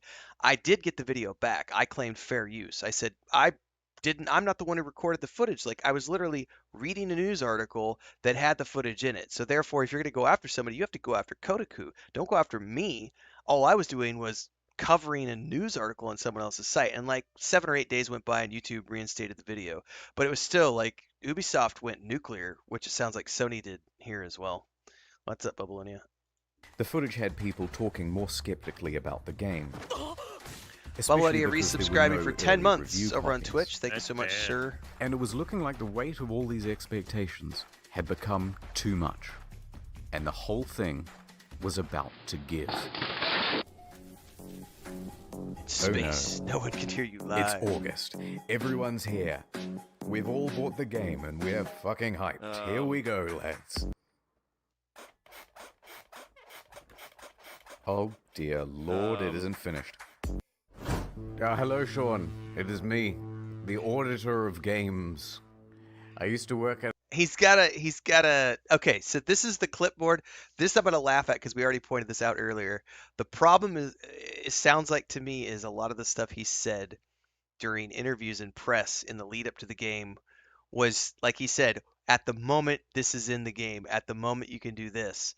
That didn't necessarily mean that was going to be something that was in the launched version, because I guarantee what it was it was stuff that they were testing from the design notes, and then they decided we can't make this into a feature that works in time for launch, so we're going to pull it. Despite the fact that it was in the game when it was being talked about, people then went out, took that to mean it was in the final version of the game, and overhyped it in their own mind. This is a classic case of people not paying attention to what is actually said, and people instead interpreting things how they want things to be interpreted. It's so tricky to be in his position. I have so much sympathy. So much sympathy. At an astronomy lab, don't worry about that. It seems like you've made a lot of promises. Promises that you have not kept. Let's go through the checklist. Exactly, Babylonia. Have you got any Copyright large-scale strikes joinable space battles? miss the point of social Nobody harmony. would want that. Ringed planets? No. Fine. Well, at least let me play as a trader. Some may call this... Hang on. Let me go look at Hello, that Sean. It is me. notebook again. The Or auditor the of clipboard. games. I used to work at an That's- astronomy lab. Don't worry about that. It seems like you've made a lot of promises. Promises that you have not kept. They Let's weren't go promises, through the though. checklist. Hang on. Have you got any large-scale joinable space battles? Nobody would want that. Ringed planets? No. Fine. Well, Large-scale total space battles, roaming freighters, ringed planets, land on an asteroid, live radio chatter, name your ship, play as a trader. So if you got all these things that he must have talked about at some point during the alpha/early alpha stages of the game, and people took that to mean as gospel that those things were going to be the end. Oh, that sucks. Yeah, this just sounds to me like even though they were not a Kickstarted project, this sounds like every single Kickstarted project I've ever seen, which gets run into the ground by people who don't know how to just keep their mouths shut about the things they're working on until the game is in, that gameplay loop is stable, and these are all the launch features that you know you're going to have, then you can start talking about those things. But don't talk about stuff that you're excited to build or that you think you're going to have in the game, because that's when you get bit in the At ass. least let me play as a trader. Some may call this junk. Me, I call them... No. Those sand planets from June look nice. Think I might...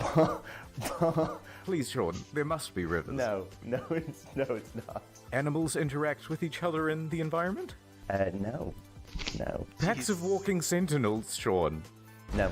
I'm literally crying right now. Should I even ask whether I can play as a space pirate?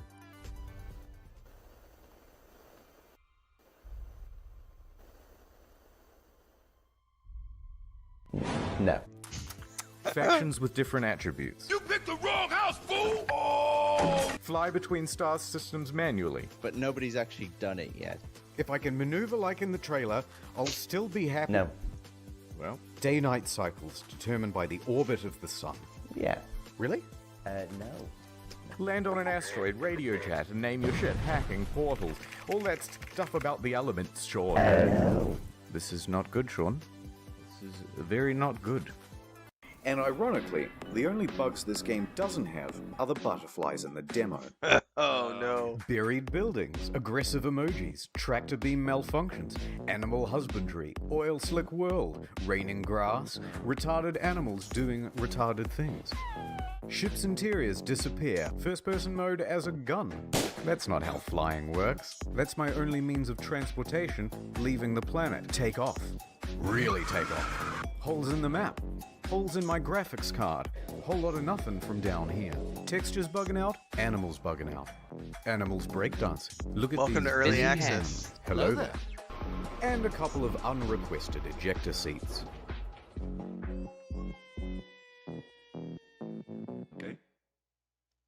Okay, that's a lot of stuff. I get the picture. No, wait. Poor graphics rendering. Some can't even start the game. Frame rate issues, constant crashes. Major publications are having trouble playing the game on their machines. Even the best 1080 Ti's are stuttering. Alt-tabbing? That's a Performance guaranteed issues. crash. Desktop notifications? That's a crash. Playing the game? That's a crash. Changing options in the game without restarting? You'll get this. And if you got the pre-order version with the bonus spaceship, you might have a problem. Your special ship already comes with a hyperdrive inside it. Great, right? No, because you have to craft it in order to finish the tutorial missions. And if you haven't finished the tutorial missions, Oh, no. you can't leave the star system. Oh, so no. oops, until they patch So it, they've- you're stranded. Yeah, you're stuck. That's why That's I the give perfect my kids Example No of an Man's edge Sky. case. That's why I give my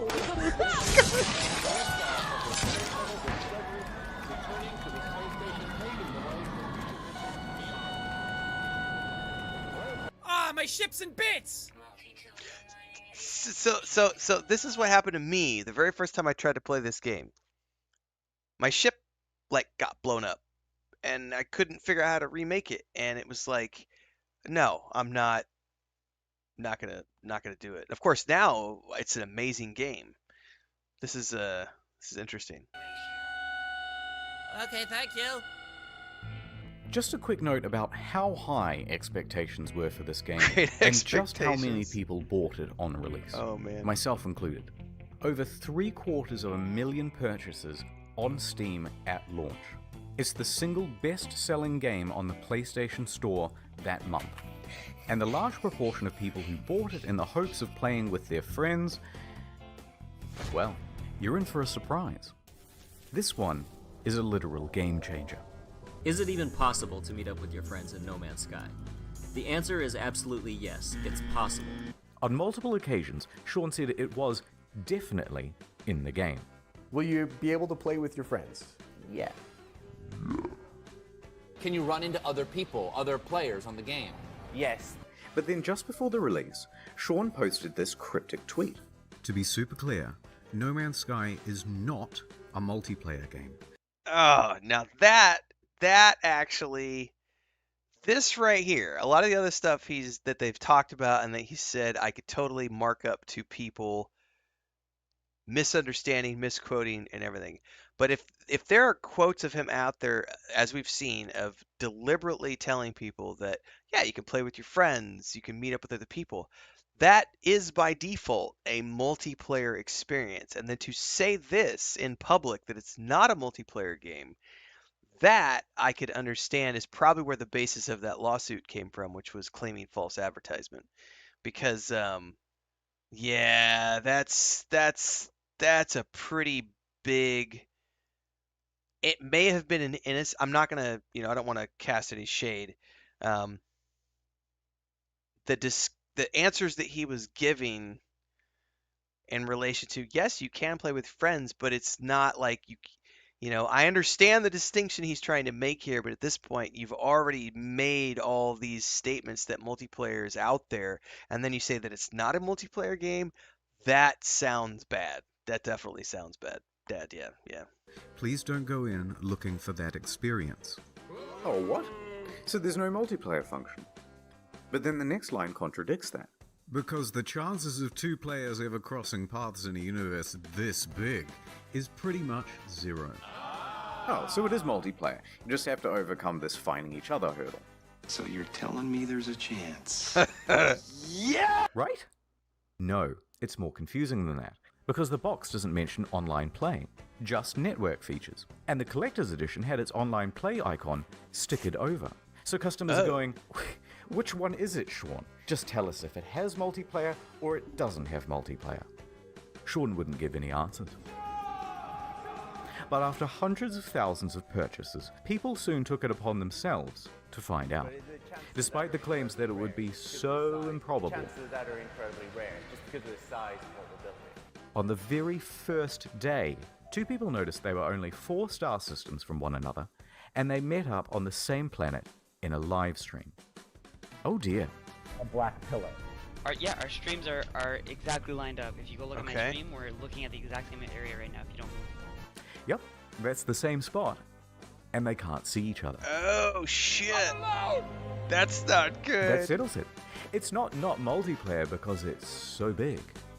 It's not multiplayer because it's just not fucking multiplayer. Yeah, that's... And this led to quite a revolt. Oh, man. Okay, I gotta pause here because that is bad. Like, everything else I can kind of brush under as, lack of context and everything else. I didn't know about this. Like I said, I didn't play the game at launch, so I didn't really pay attention to all of this stuff. This is bad. Like, this is very bad because he was out there in the public saying that there's multiplayer, but then you just proved on a live stream that multiplayer actually doesn't exist. Not a good look. What did Sean have to say about all this? So amazing, 2 people found each other on the first day. Yeah, but they didn't find each other. That has blown my mind. So why can't we see other players in right, game? Exactly. Wow, so many of you playing. Yeah, Sean, but why? Truly amazing. My mind is blown. So what's the game actually like then? Is it any good? That is a difficult thing to say. Well, it certainly is stylish and pretty, and there are a lot of places to explore. But that doesn't mean there's much to find. There was no model in the player, in model fact, for the player in the game. boils down to a very simple loop. Hold down the trigger to pick up resources, deal with a Bubble full Ace says, inventory, "Meet me in Riverwood, get an guys." upgrade, What's leave up? the planet, go to another planet. Hold down the trigger, deal with a full inventory, get an upgrade, leave the planet, go to another planet. Hold down the trigger, deal with a... What's up? Oh, look what Chris just brought me. Thank you. It's a little mason jar cup with R2-D2. And its own little straw and everything. That's cool. Love you, babe. Thank you. No, it's awesome. Where did you get that shirt? I like the graphic on that shirt. It's very science fiction-y.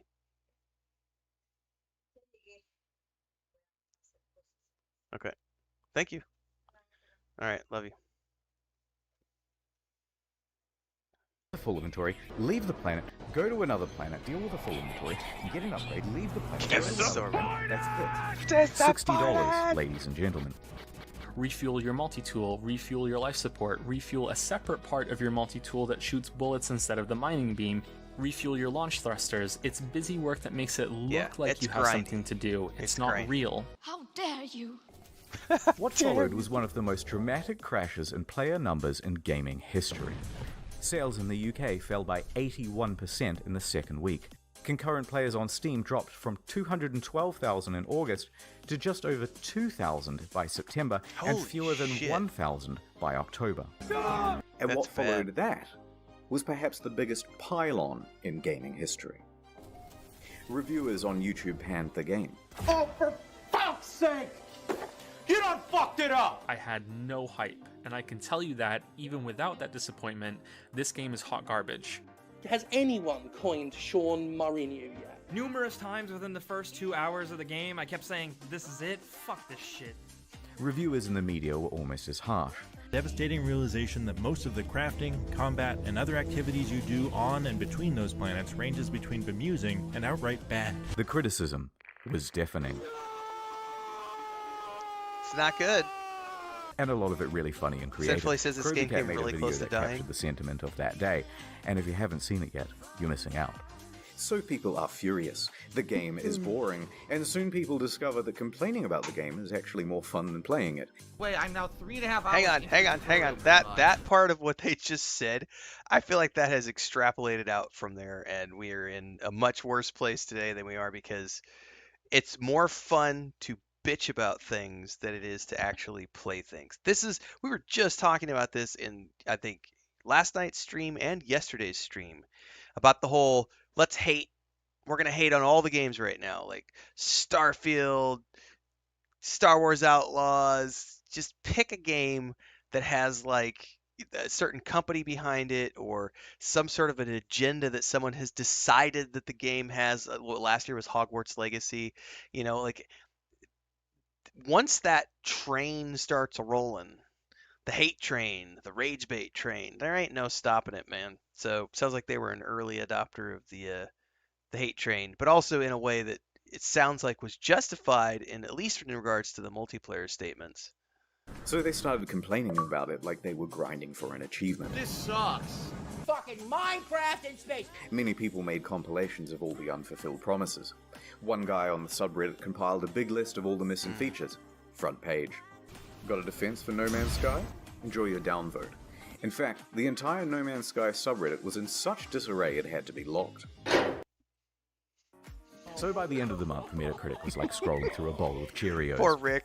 By October, it was one of the worst rated games on Steam, Overwhelmingly with an aggregate negative. of mostly negative from more than 70,000 reviews. Holy shit. The outrage at the game was headline news for weeks on dozens of games news publications. And the price on eBay and Amazon and secondhand at GameStop was crashing through the floor. Please, no more. But the beatings had only just begun. The demo planet was data mined and found to be, of course, totally scripted and not randomly generated at all. Shit. I've just got to pick one of these at random. If anything horrible goes wrong, just keep in mind that I've not been here before. It wasn't some level that we built or something like that, even though I think it looks quite nice in places. People watching this would wonder why you're showing this area again. Like, what's so special about demoing the game on this planet? Oh, no, it's just a place that looks nice. Let's just pause there for a second. Using a scripted environment and promoting it as something that's part of procedural, that's not good. That is that right there is absolutely could be that absolutely could be labeled as false advertisement for sure. Super Pescado says the only reason this game survived was because it was a passion project. Sure will to make it. Bubbloni says, oh god, the DEI woke bros are even more numerous than the philosophy bros at this point. Oh, it's so bad. Dude, Bubbloni, I don't know how much, I know you've been busy and we got World of Warcraft stuff that we're working on too right now, but like the last couple of weeks in particular, if they have been out in force. Just yesterday I had to remove like 4 people from the live stream. It's been like every day when I'm streaming, I got to remove 3, 4, half a dozen people who come in the channel and start making it's the DEI woke bros. It's so unfortunate. I don't know what it is, and it's like the games that are bringing it out the worst are Star Wars Outlaws and Dragon Age: The Veilguard. Anytime I make videos about those two, they come out of the woodwork. It's so horrible. Sinfully says Hello Games had 45 employees as of 2022 that had to rebuild the game from scratch. There were only 15 devs in 2016. They definitely oversold. Yep. This one is still talked about regularly, says Pharaoh. No. Let me go back to this hangar real quick Please, here. no more. But the beatings had only just begun.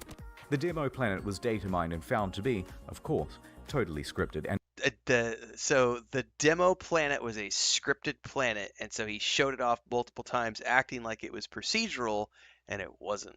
not randomly generated at all. I'm just going to pick one of these at random. If anything horrible goes wrong, just keep in mind. So I don't know if this has been clipped out of context, because obviously this is a satire video. So if this was him, if this really was him claiming that it's random when it was actually scripted, that's bad. Now, if this is taken out of context, I get it for the purpose of the satire of the video. That's bad. But the next one, it wasn't some level that we built or something like that, even though I think it looks quite nice in places. People watching this would wonder why you're showing this area again. Why are you showing it again? That's not good. Like, what's so special about demoing the game on this planet? Oh, no, it's just a place that looks nice. Shit. No. Bad Murray.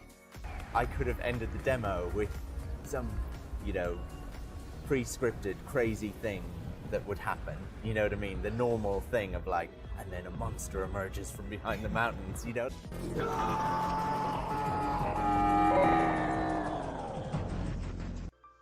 People see what's going on with the game and feel lied to. This is false advertising, they say. Yeah. And angry customers start scoping out a lawsuit. On September 28th, the ASA busts through the door and goes, "Yep, too many complaints. We're going to investigate." Yep. I remember But this. Then soon after, the ASA cleared them of any legal wrongdoing. I do remember this as well. Technically, the only thing they're interested in is what's on the back of the box, what's on the store page, and what's on the Steam page.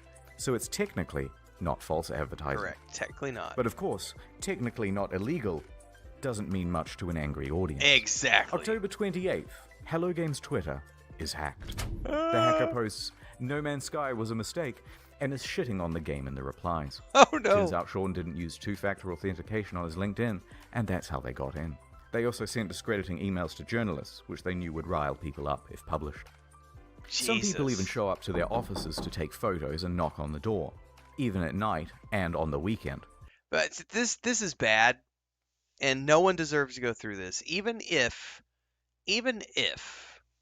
they made some mistakes in the way they talked about things, no one deserves to have their company's account hacked.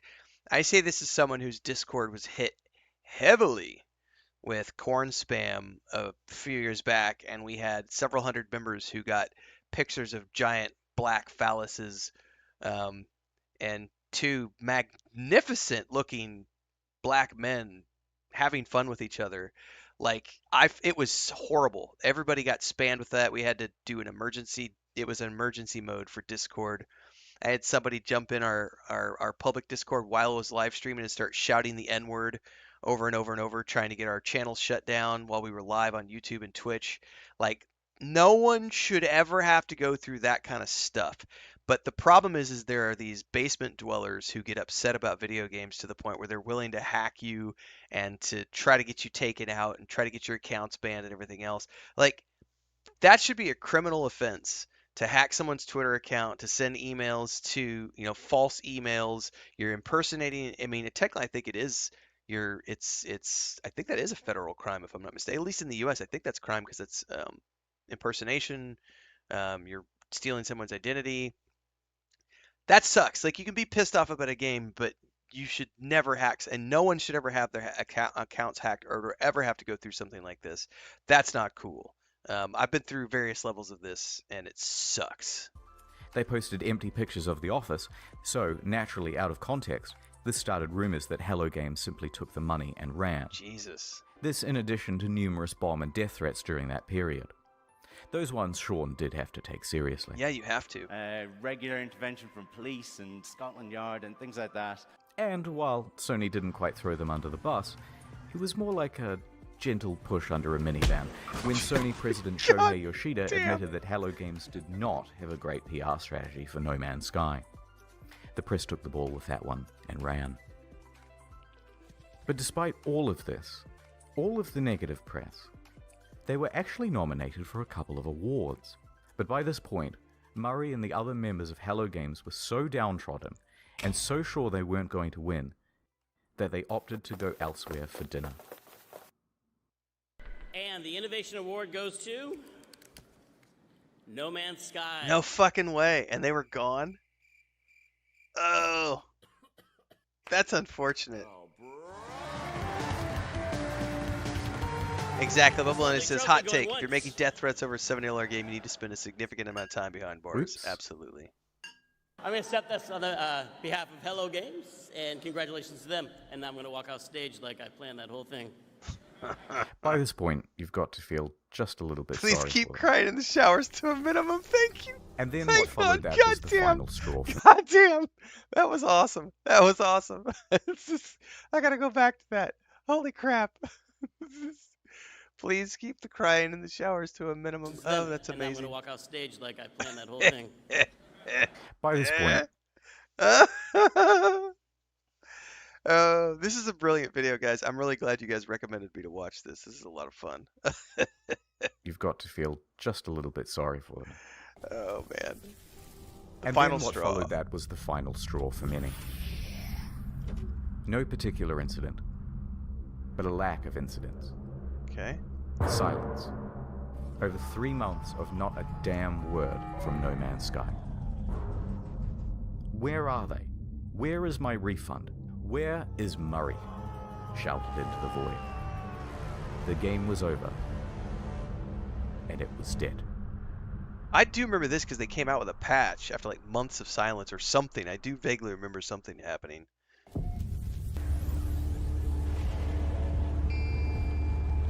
I remember there was radio silence for quite some time, and then they came out with a big update.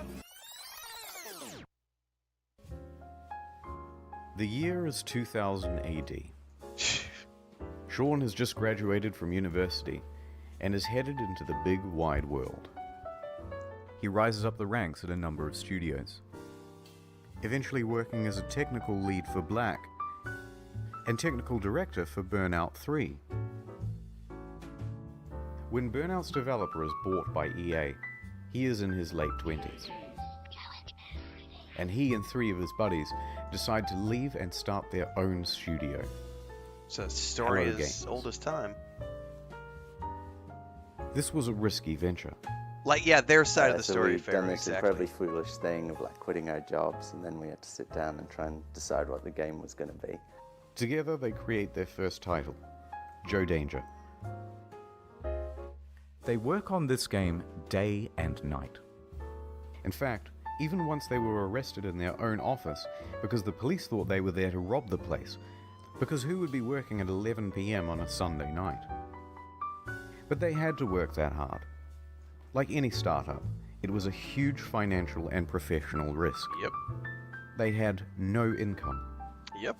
They were working in a tiny room above No an old vacations. tile shop, No time living off. off savings. Yep. Been there, And to done keep that. the project running, Sean even sold his house. So we made a really tough and probably at the time seemed really foolish decision.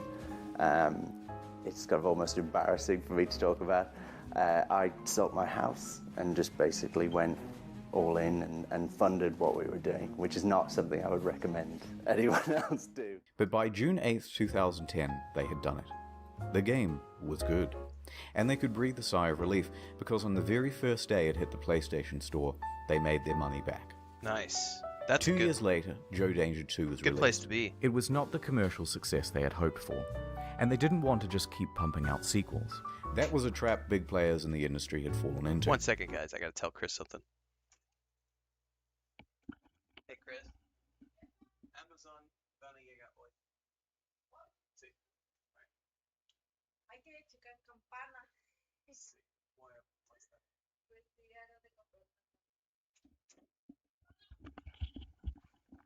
Sorry, guys. We got Amazon stuff coming today, so I had to let her know so she can be watching out for it. Bubble says some of the greatest stories ever told start with 3 plucky dudes and a dream. In his spare time, Sean started working on a prototype for a procedurally generated game. They took another gamble and scrambled to get a trailer out in time to present at VGX 2013.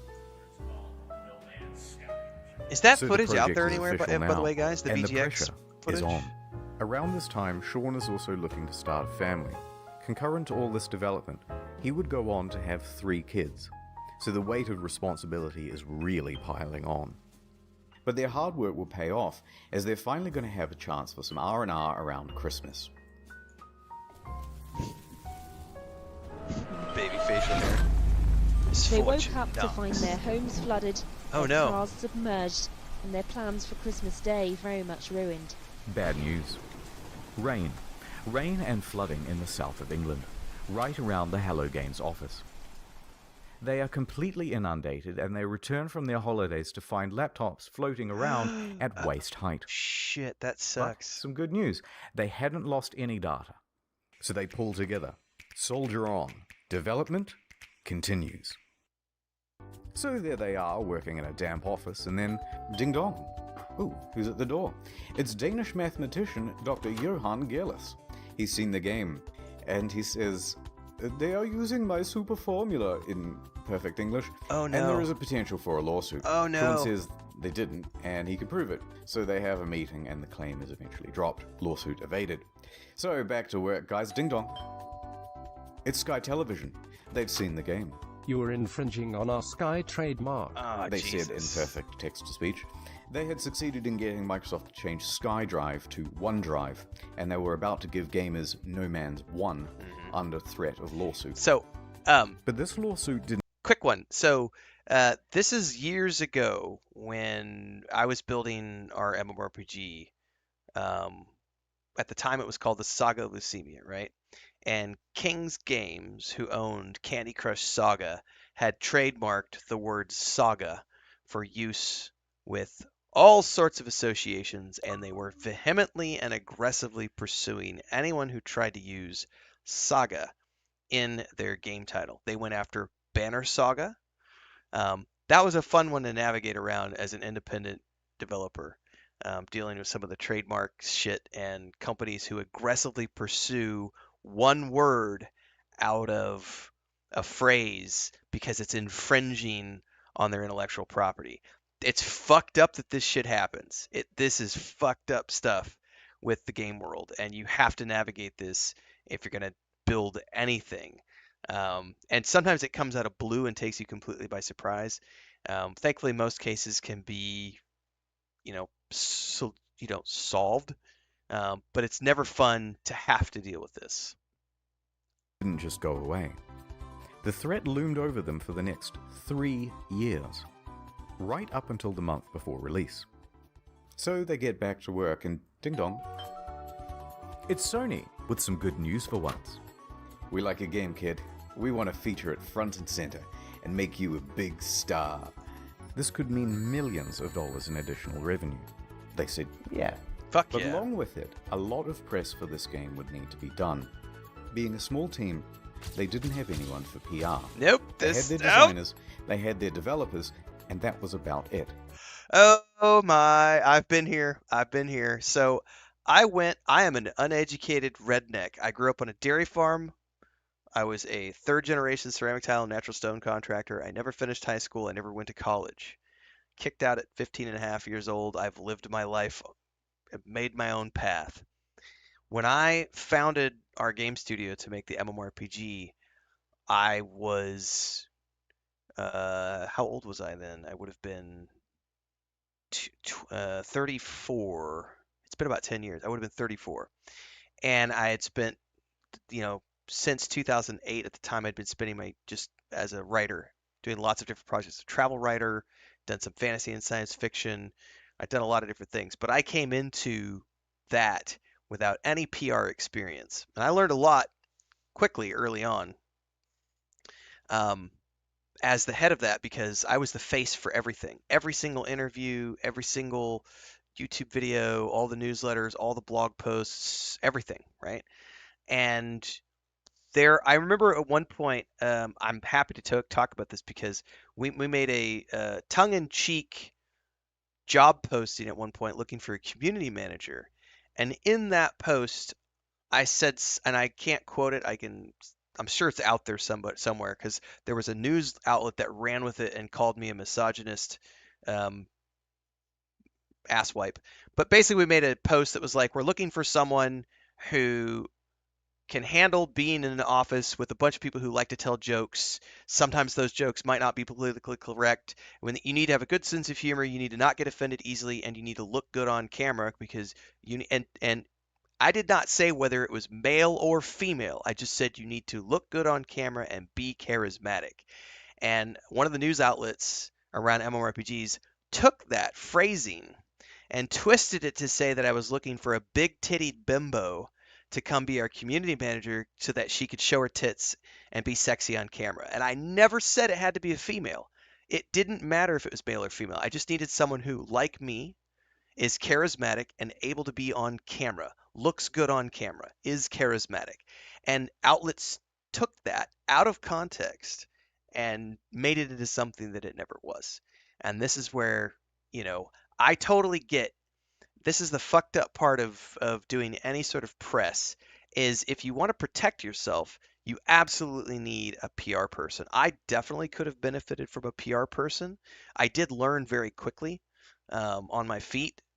I was not under the amount of scrutiny that he was because we were not generating millions and millions and millions of views and everything else. It was a much smaller project, but still, I at least have the context of understanding what he went through, and this sucks. Like, it sucks. They will throw you under the bus, man.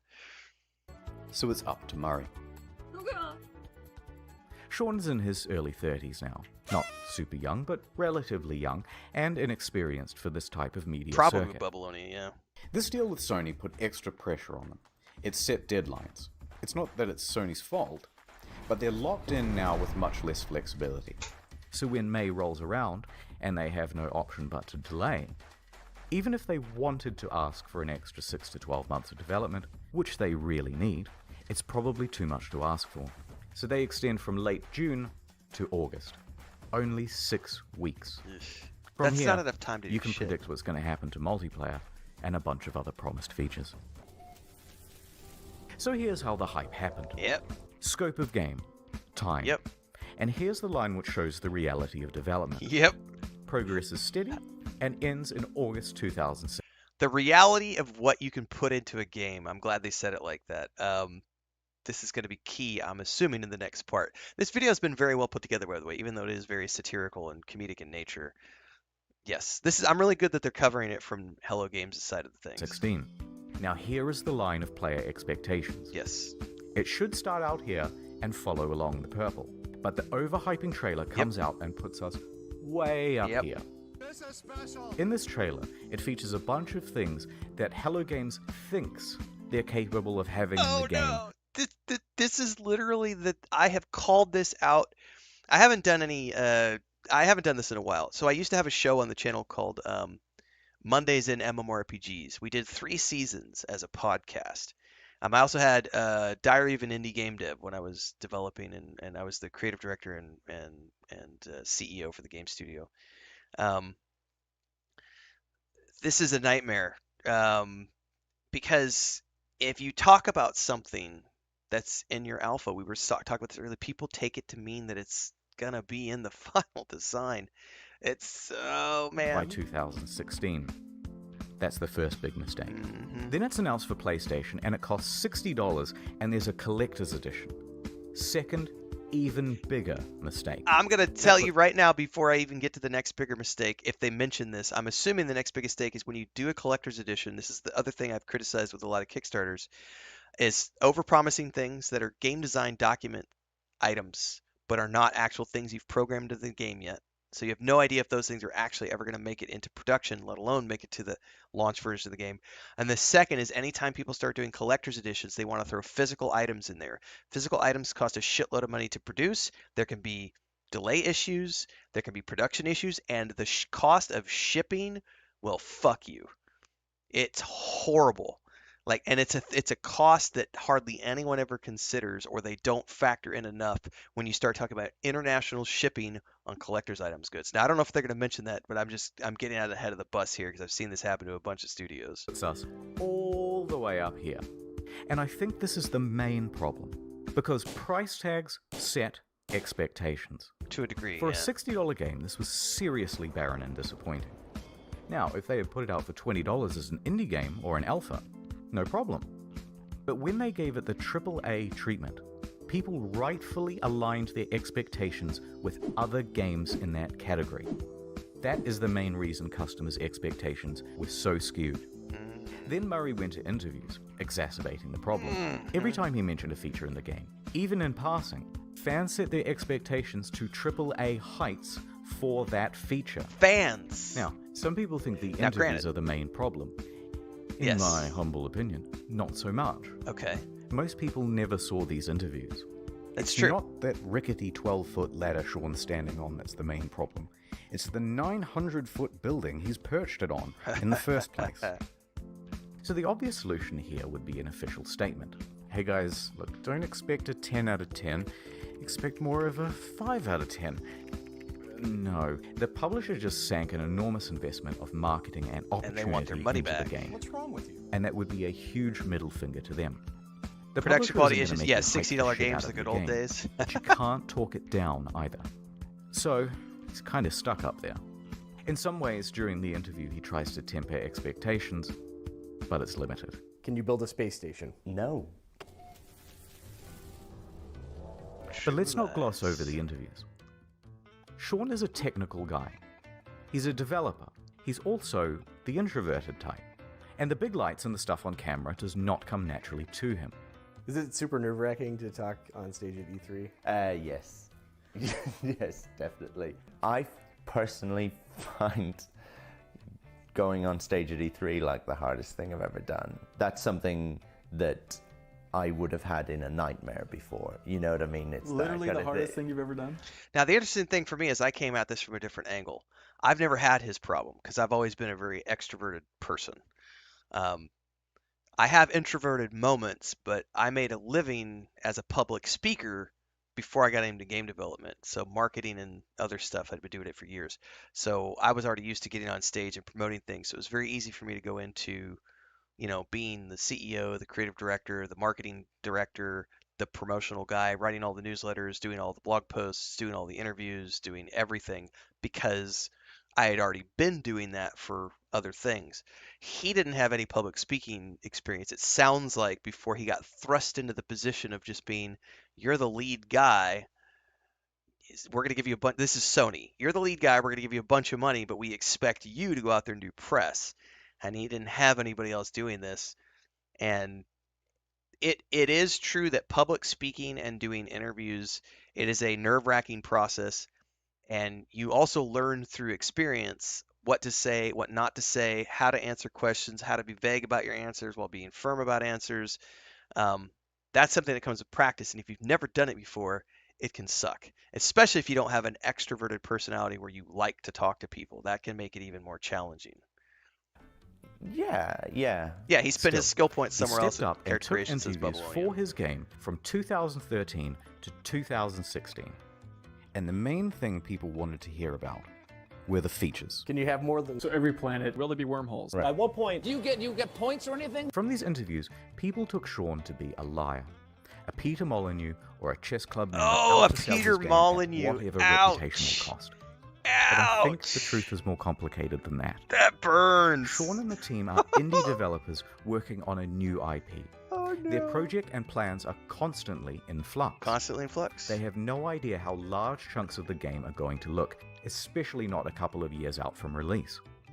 And crucially, Sean doesn't understand that something mentioned in 2013, even said in passing, is going to be seen as a promise in the year 2016. This is what I've been going on about. Even if by then you've decided to cut it from the game. Yes! This is For exactly example, what I was talking about. Orbiting around the sun. Day has turned it out because the planet has actually rotated on its axis.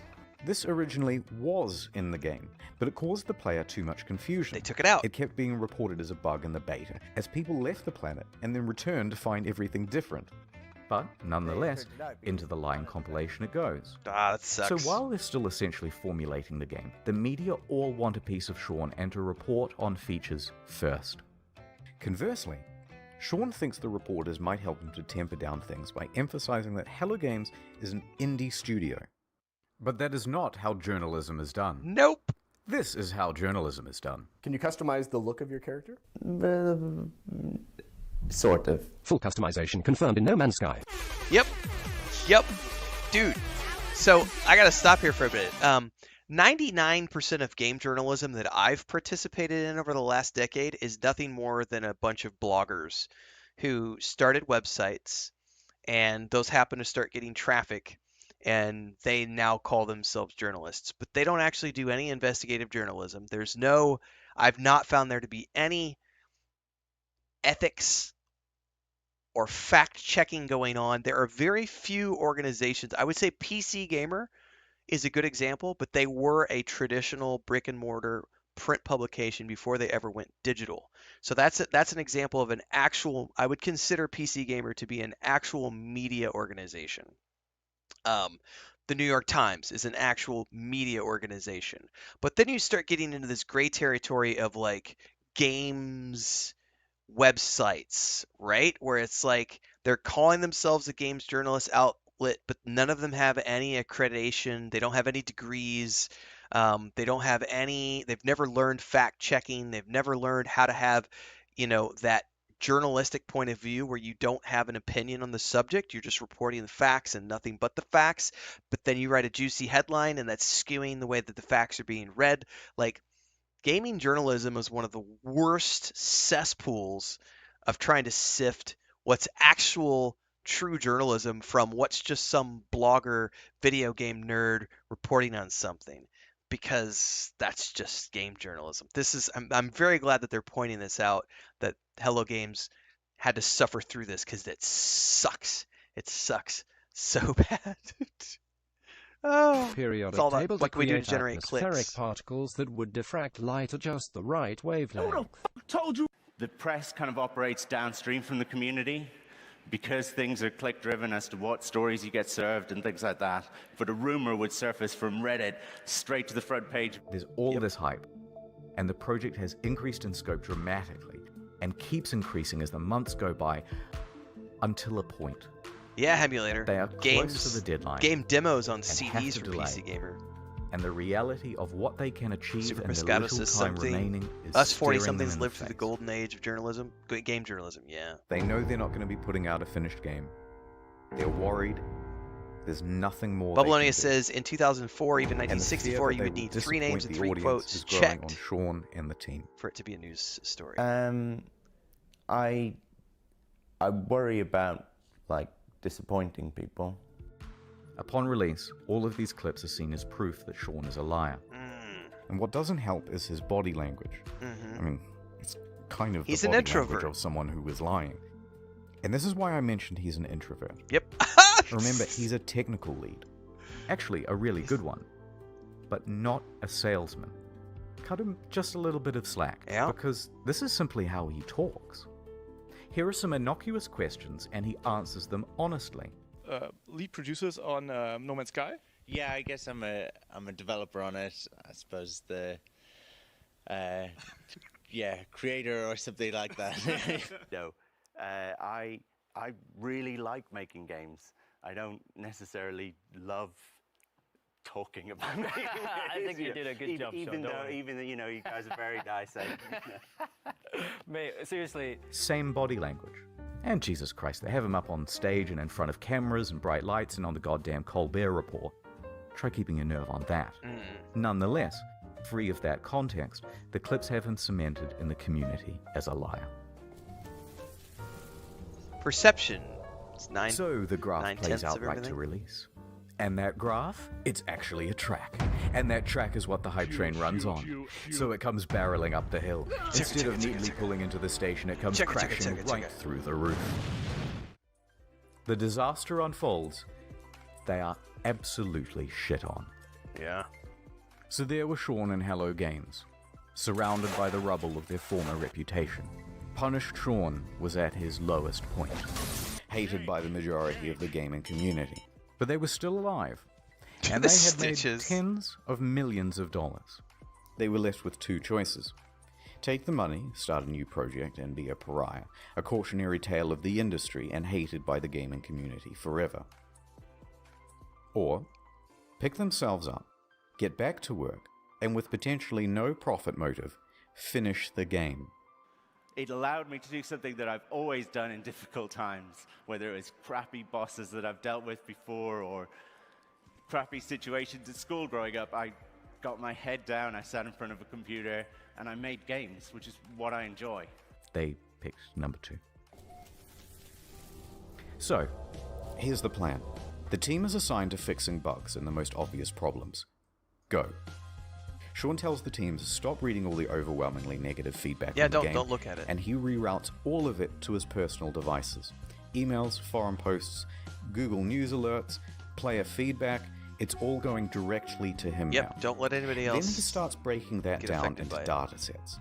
People who haven't bought the game, people who have bought it and played it for 100 hours, this is people brilliant. who have returned it, etc. Then he starts compiling those complaints into usable data. This is focusing on the fucking people brilliant. with the most sincere experience of the game. Okay. Then we start making a big These are the laundry things we list gotta of all fix. the things that need adding and prioritizing. First thing to fix is that full inventory.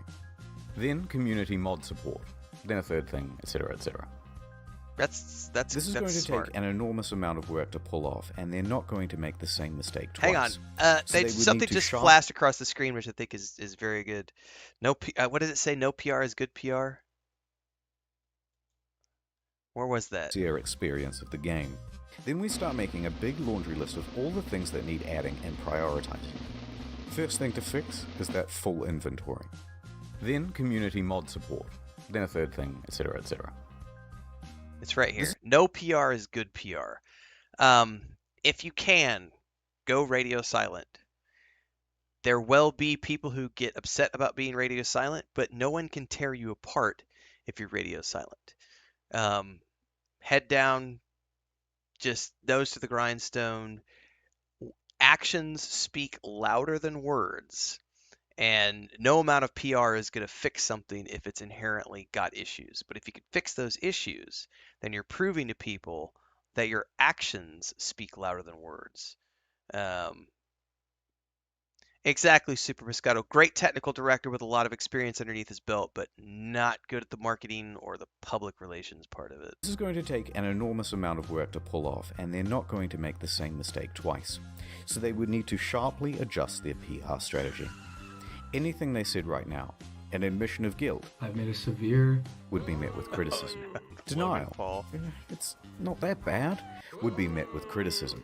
Corporate speak, well, we endeavored to make the best game we could and we are proud of what we have, would be met with criticism. Yep. Half of the problems have been caused by speaking too much. Yep. So they were going to do a complete 180. Instead of adding more fuel to the fire, instead of accidentally promising fixes that might also not be delivered, they wouldn't speak to the press again. Female traits you're talking about, I'd say that's a generalization, but you've used... They were going to speak to the community directly from now on. So they told the audience they were working on it and went completely silent. 1 day passed. No word. 2 days. A week. It was a while. It was from months. Hello Games, they just had this disastrous release. Nope, haven't seen them. I hope they're working on the game. 2 weeks. Dude, are you working on this thing? Just ignore them. Just work. 3 weeks. Okay, what the fuck is going on? WTF, it's locked. A month. WTF, it's locked. They took the fucking money and ran, didn't they? They took the Don't money say and anything. ran. It's not going to help. Yep. 2 Don't months. say anything.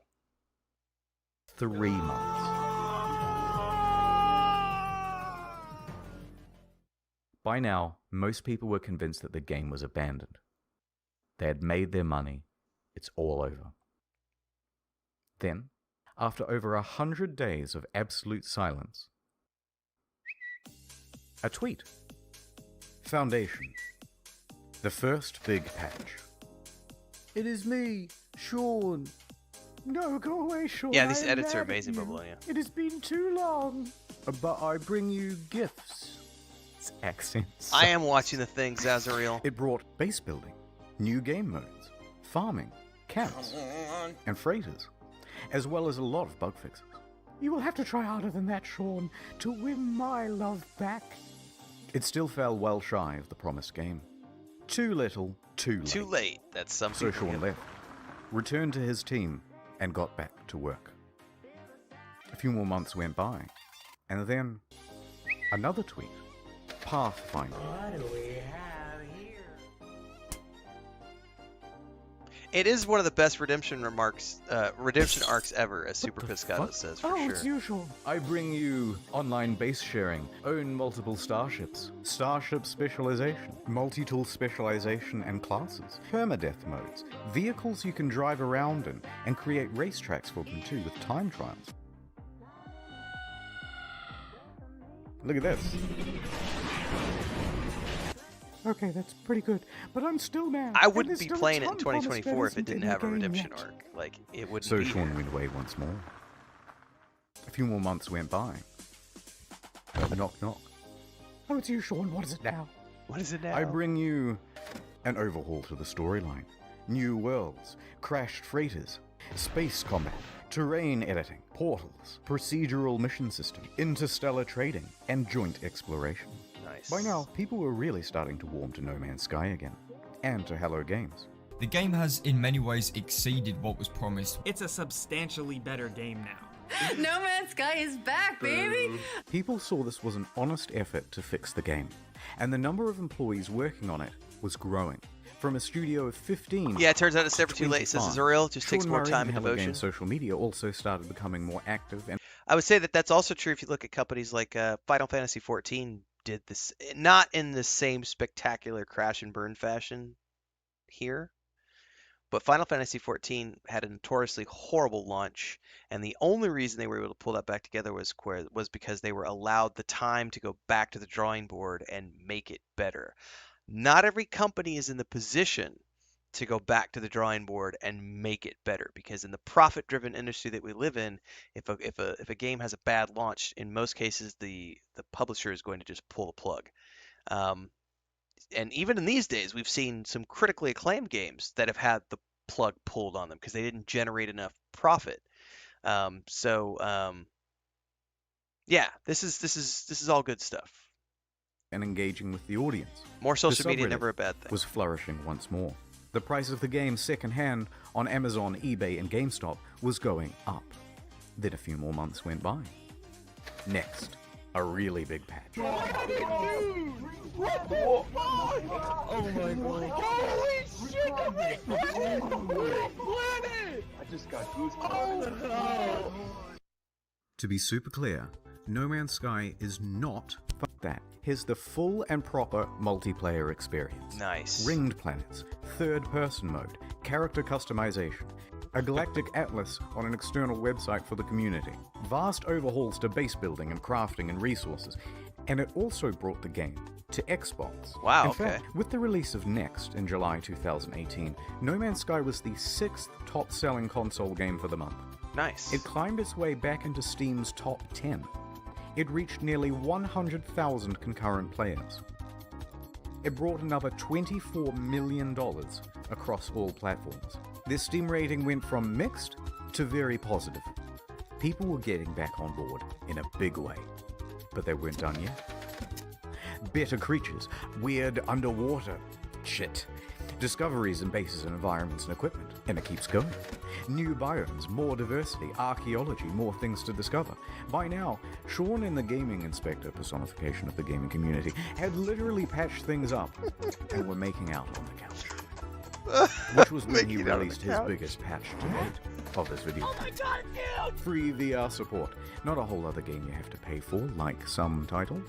Overhauls to NPCs, tech trees, base building, streamlined multiplayer, ride animals around.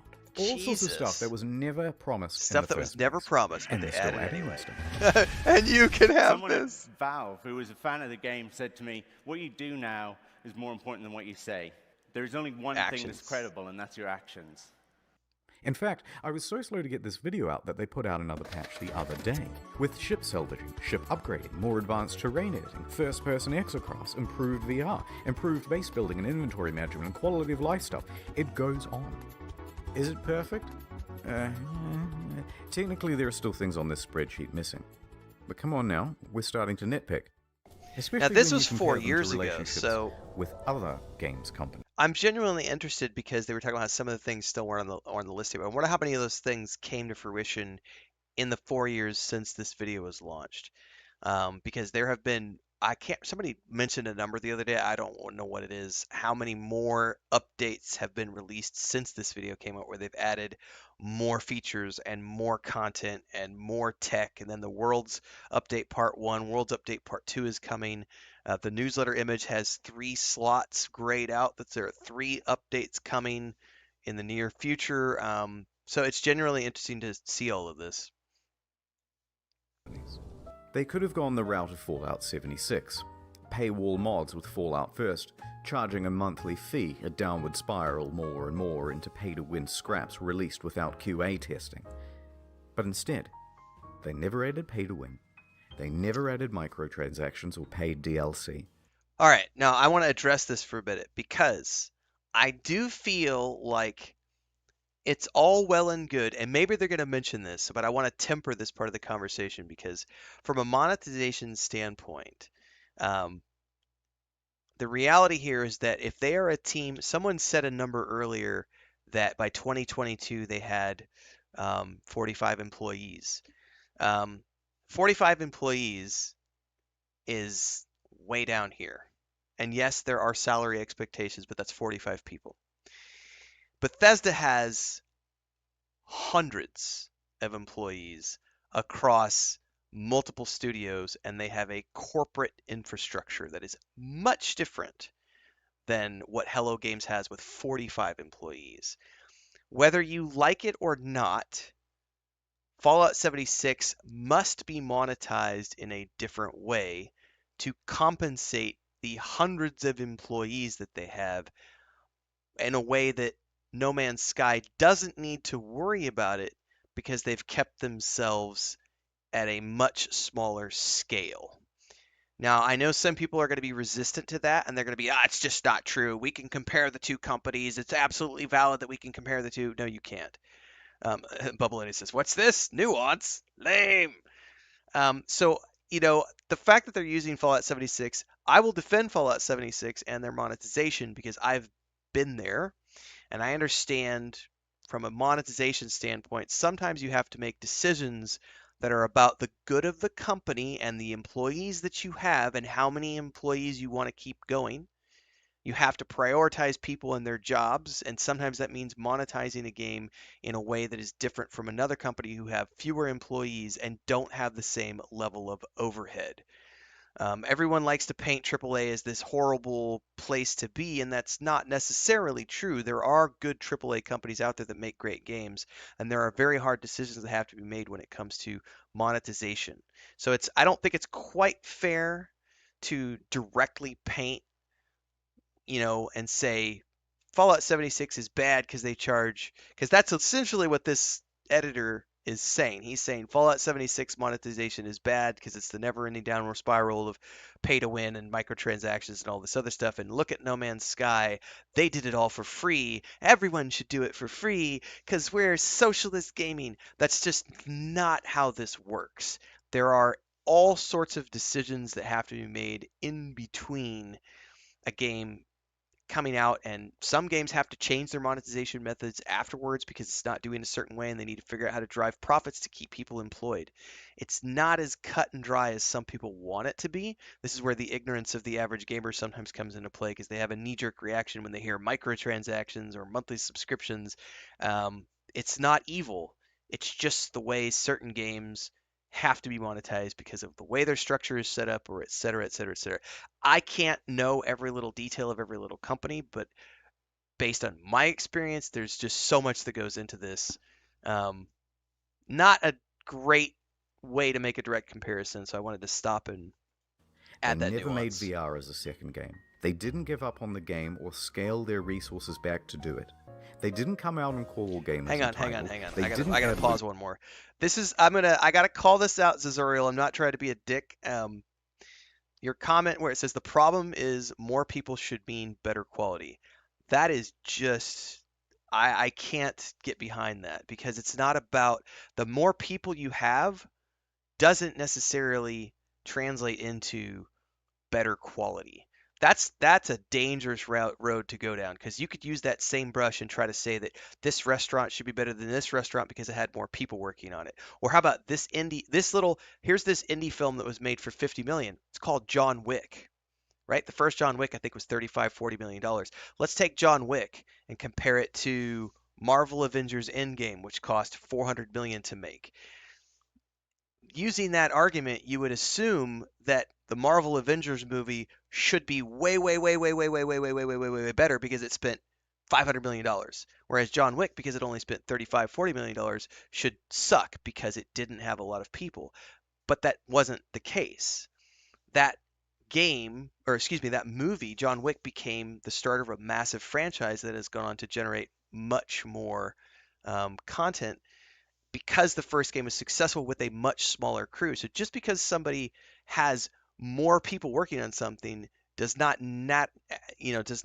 automatically mean that it's going to have better quality. And I'm going to call this out anytime I see it. We talked about this the other day too, because I've had a lot of people who come on and will say things like Starfield should have been better than this, that, or the other game because Bethesda had hundreds of people working on it and this game only had, like, I've seen people make comparisons of Starfield against little games that have like 12 people working on them, and they're like, but this game did this better. Bethesda, you suck, you should have done better because you had 500 employees and a $500 million budget. That's just not how things work. We can pick restaurants, we can pick movies, we can pick music, albums, production values, recording, Tom Waits in his garage recording a critically acclaimed album versus the Eagles in a studio that's costing them $500,000 a day to record. Like, there is all these. Yeah, I get it. And I'm not trying to pick on you. I just wanted to put that out there. Um, Sinfield Lad brings up digital extremes with Warframes. That's a great example of another company of doing something. Um, and I do have a lot of videos on Fallout 76 too. Earlier this year, when the Fallout show came out, I went and played Fallout 76, played Fallout 4. I had played 76 before, like 3 years ago with Maduros, but I had never put a lot of time in it. I enjoy the game. Where it is today, it's much different than when it launched. But I did want to point that out. Zarzo says I should say should. I didn't say must. Right, but should it it's not that it should. Anyway. I don't want to get sidetracked. Um, just because there's more people on something doesn't inherently mean it's going to be better, nor does it mean it should be better. I can guarantee you that me making videos in my home office as a single person on YouTube, that argument could be used to say your videos should be better if you had 5 other people working for you. No, because then I would have to be micromanaging 5 other people, and there are other factors that would have to go into that. So I would just wanted to point that out, that I think that more people isn't necessarily always better, and I think we can find plenty of examples where that's not necessarily the case. But anyway, you got me started off on a tangent. Not trying to pick on you, but I thought it was an interesting comment. They didn't do much of anything talk about except get back to work. And just like that, the game once panned by critics now had awards rolling in. Your developed star 2019, No Man's Sky, Sean Murray. No Man's Sky next. No Man's Sky. No Man's Sky's next. No Man's Sky. And to cap it all off, the subreddit No Man's Sky the game even got together and pooled money for a GoFundMe. Also, really quick, I don't know what the salaries are in the UK versus the United States, but another big issue that faces the United States and developers who are in the US is that the inflation, the cost of living, salaries are ridiculous. Somebody was in chat the other day talking about how they're a graphics programmer, graphics engineer in Europe, and that same graphics programmer in Austin, Texas would be making $120,000 a year, and they're making, I don't remember if they even set a number, but it was they were like, I don't make anywhere near that.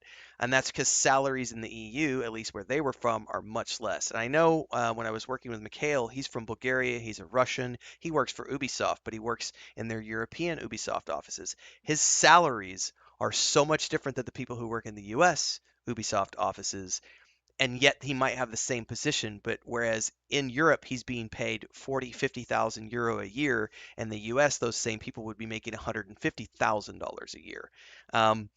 that's another factor that comes into the monetization of games and studios, where you can have a 45-man studio in the UK, I'm assuming, because you're not having the same levels of we need $120,000 a year just to pay our basic needs. Again, I don't know what people get paid in the UK. I'm saying that could be a part of the conversation and why they are able to do what they're doing.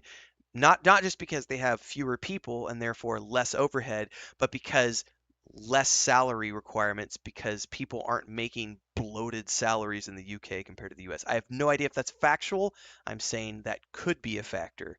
I would need to research what the going wages are in the UK compared to the US to make a actual argument on that point. But something I thought it was worth bringing to up. have a billboard installed near the Hello Games offices. Also, yes, Bubble, they didn't have to satisfy investors. It must have been a harrowing moment for Sean and the team. They took a huge risk to start a small studio. They clawed their way up to create one of the most notable games of the console generation. Disappointed pretty much everyone with the release, and took one of the biggest online beatings in video game history for it. The family, post-release, we faced some really difficult challenges. Everything that you can imagine, from like the worst of the internet. Correct. Also, Zarazoriel says the reason they've been able to continue is they have continued 3 sales. years, This is very important. Completely turned it around and came out the other side with a win. It's the yeah, underdog and also, story. like Sinfully said, they're making And another after game doing now. all of this research, I couldn't help but come to the conclusion that they were the good guys.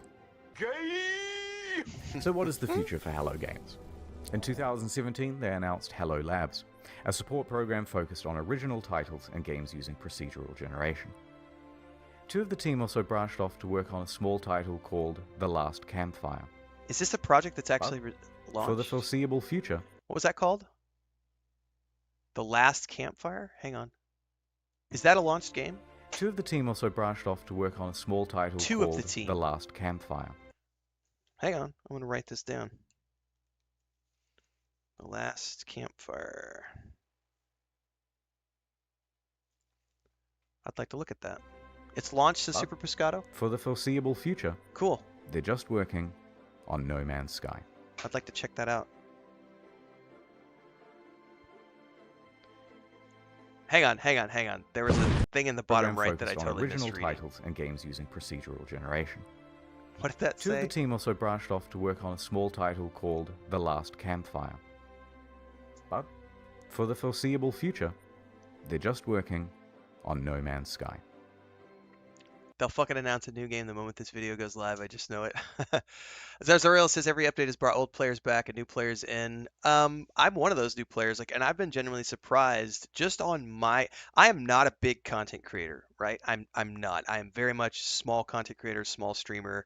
The No Man's Sky stuff has resonated with the channel, and so they've been doing some good views. We're getting 85 to 115 people on the streams between YouTube and Twitch. It's been a good ride while we've been doing this.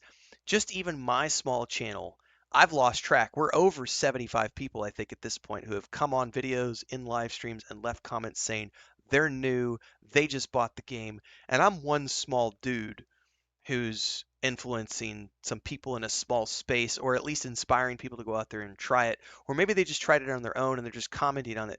But to come into a game 8 years later and to be able to see 75, 100 people talking about something in a very small part, like I'm not a big content creator or big streamer who has millions of followers or even hundreds of thousands of followers.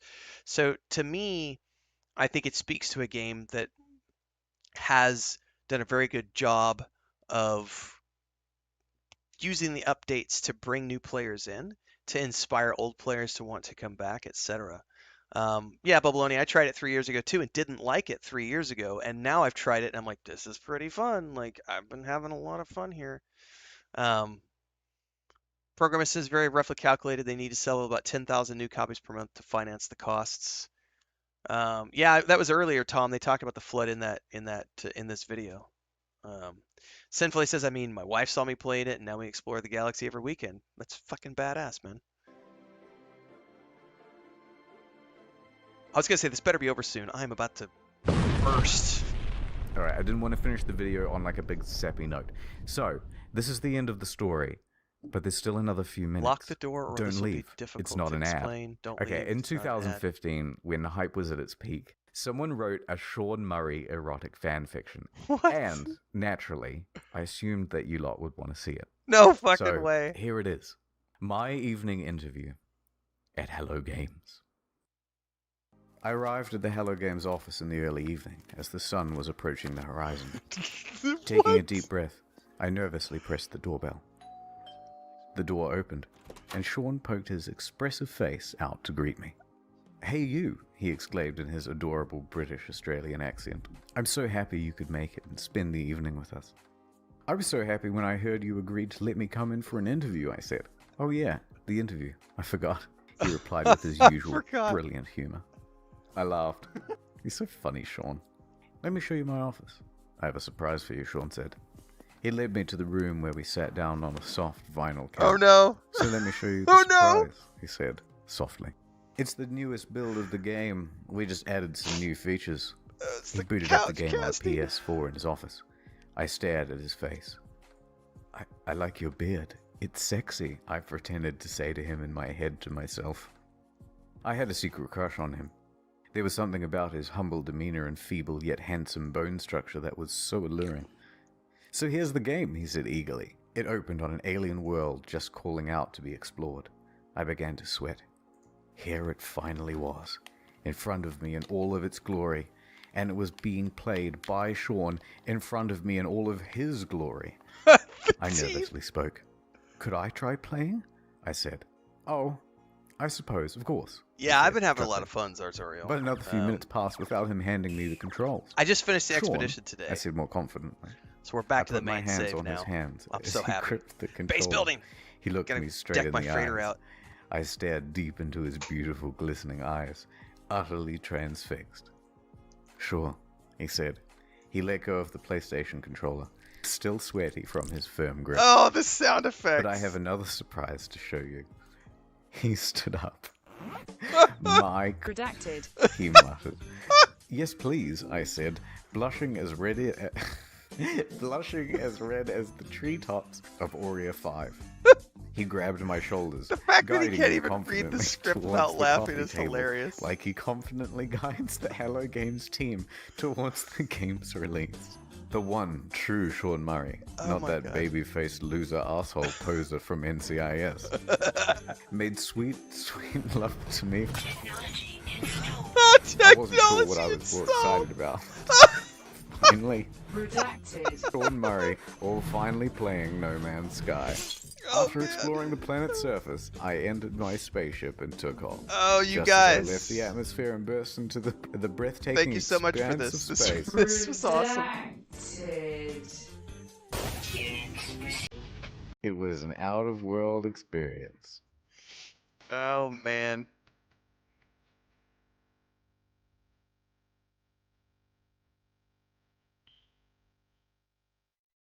Oculus Rift support, he uttered sensually. As I turned, I saw Sean's avatar standing before me in a beautiful, procedurally generated spacesuit. "Like what you see," he said. "It's time, everybody," he shouted. I heard footsteps slowly enter from the cramped office. I soon saw many spacesuits appear before me in-game. But as they took off their helmets, I realized that they were all the same Sean Murray avatar. I was about to be Redacted. a group of Sean Murrays. Jeez. But they all had one difference. The peak. Redacted. Each peak Redacted. was different. There were wide ones, thin ones, long ones, curved ones. It was magical. Oh, As the for Hello sure, Games Zariel, team this is began to awesome. move, Redacted. From somewhere in the room, I heard Sean whisper, "Every Redacted. procedural." Also, I did a thing on the second channel. Please do check it out. I think it's quite good. That was brilliant. I love the videos on the second channel. There's some erotic fanfiction over there. That was brilliant, guys. That's it. Sorry it took so long. No, that was awesome. Well done. And congratulations to everyone. Thanks to everyone for asking me to watch that. It was definitely worth it. I'm very glad we did this live. I almost did this by myself, but it was much more entertaining to do it with all of you guys live. I was just going to record it sometime this end of this weekend and get it produced over Saturday or Sunday, but that was great. For those of you who didn't get a chance to tune into this live, this is why you need to like, subscribe, hit the bell icon on YouTube, and follow over on Twitch, because I multi-stream every single day at 11 a.m. Central. And we're playing a lot of No Man's Sky right now. This will get clipped out as its own video for YouTube, but yeah, we do reaction stuff from time to time. I know I've been having fun with the game. I realize this is a 4-year-old video. They've made a lot of improvements since this video came out. Can someone put in chat, like, when was the... Well, I could look it up later. Someone did give me a number the other day, how many additional updates had come out since this was published, but it's been a lot. I have genuinely been having a really, really, really good time playing the game. There are a couple things I'm not a big fan of, but I could definitely see the... that's a good question, Super Pescata. Let me get to that here in a second. I could definitely see... I think what got me initially interested was when I saw the update where they took the tech from Light No Fire and brought it into this game. I went, hang on a second. No Man's Sky, isn't that game I tried a few years ago? And isn't that, okay, that's pretty impressive. I should pay attention to what this company's doing, because Light No Fire looks pretty cool. And if they're continuing to update an old game with new tech, I'm always happy to check those types of things out and appreciate them, because it's like, one of the things I love about World of Warcraft is they've done a very good job of improving that game over the years with new engineering and new tech. So when you compare like World of Warcraft against EverQuest 2, it's a completely different ball game, because one company has spent millions of dollars upgrading their tech and quality of life features and engineering and everything else, and the other company hasn't done shit other than push out expansions over the years. So, and it's obviously a scale issue, and money gets spent in different places. But it's close to 4. Okay, it's close to updates. Zazura says close to 8 updates since then. Tom Sneary says 47 altogether. Games that get new tech downstream are usually amazingly good, says Sinfully Bad over on Twitch. Yeah, I mean, it's that's generally speaking true. So I'm happy. I'm having fun. It's impressive to me, everything that's in the game, even though I don't like every little aspect of it. Some of the stuff can get a little grindy for me personally. I've talked about that publicly, about how, about 3 hours is my max usually, before I'm ready to move on and do something else, because there's only so much combines I can do before I'm like, But I think the video I published this morning on like the #1 tip for new players, which is learn to let yourself go and learn to just get lost. That was something that was a little bit of a struggle early in my No Man's Sky experience, because I was trying to play it linear, and I kept getting sidetracked with things, and then it was like I start to feel guilty because I'm not working on this thing over here, but I'm being rewarded for doing this thing over here.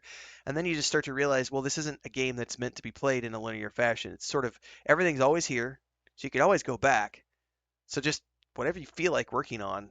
It's like maybe you're bored with base building, go explore space. Maybe you're bored with exploring space. Maybe you want to work on story missions. Maybe you don't want to do story missions. Maybe you want to go work on some multiplayer fun with your friends. Maybe you want to go derelict freighters. Maybe you want to go do nanite grinding and find flora on a new place. Maybe you want to go explore and discover new planets and new solar systems and new parts of the galaxy. Maybe you want to go to the center and use the black holes. Like, there's all these different things you could be doing in this game.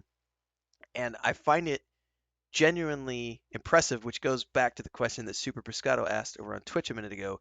Does it change your appreciation of the game, this video that we just watched? I don't think it necessarily changes it, because I already had a pretty solid idea of where they had come from compared to where they are now, just doing my own research over the past couple of weeks.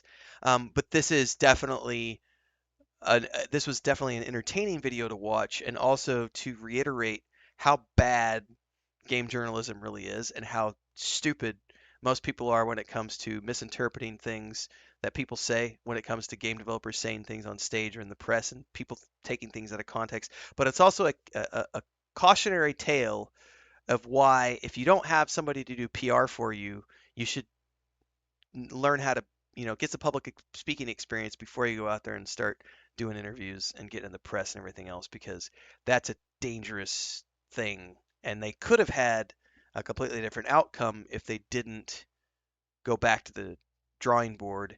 And I think being able to sell the sales that they did and have enough money to go back to the drawing board and redo it, much in the way that Final Fantasy XIV did it as an example, they were able to pull off a reconfiguration and essentially not just relaunch the game, but launch the game, come out with updates that added. One of the coolest thing I heard in this, which I didn't know was how he funneled all of the nasty emails and complaints and reviews and everything to his own personal device so that the team was not distracted by the negativity.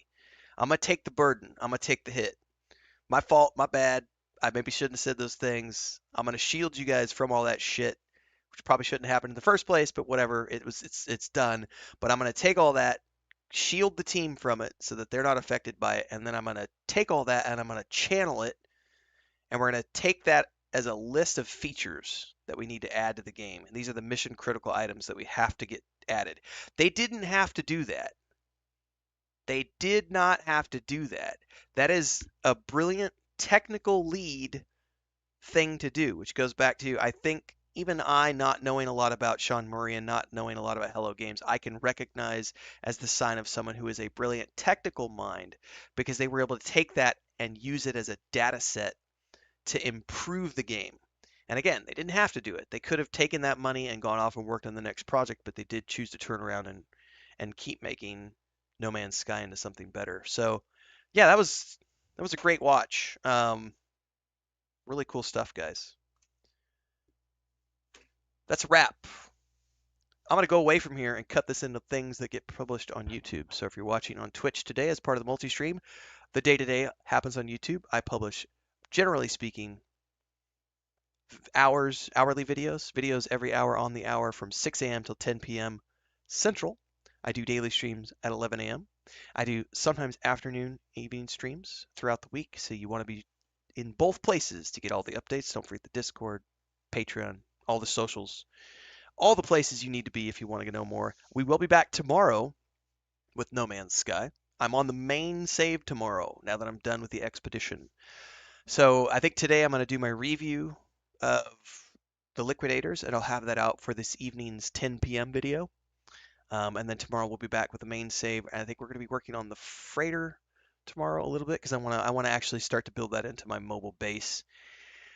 And then we got storyline to run, because I got to finish the main storylines in No Man's Sky, because we've only got a few more days until the War Within kicks off. And then we've got Star Wars Outlaws, and then we've got Space Marine 2, and Dragon Age the Veilguard got announced yesterday. P.S. Don't forget to check out my reaction video, because I'm going to play the shit out of that game, and Claudia Black is back as Morrigan. So sexy, so awesome.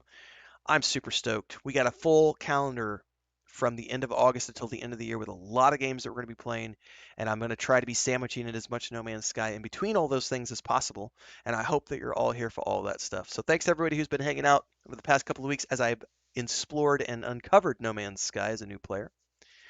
The journey adventures tomorrow. See you, everybody. Have a great day.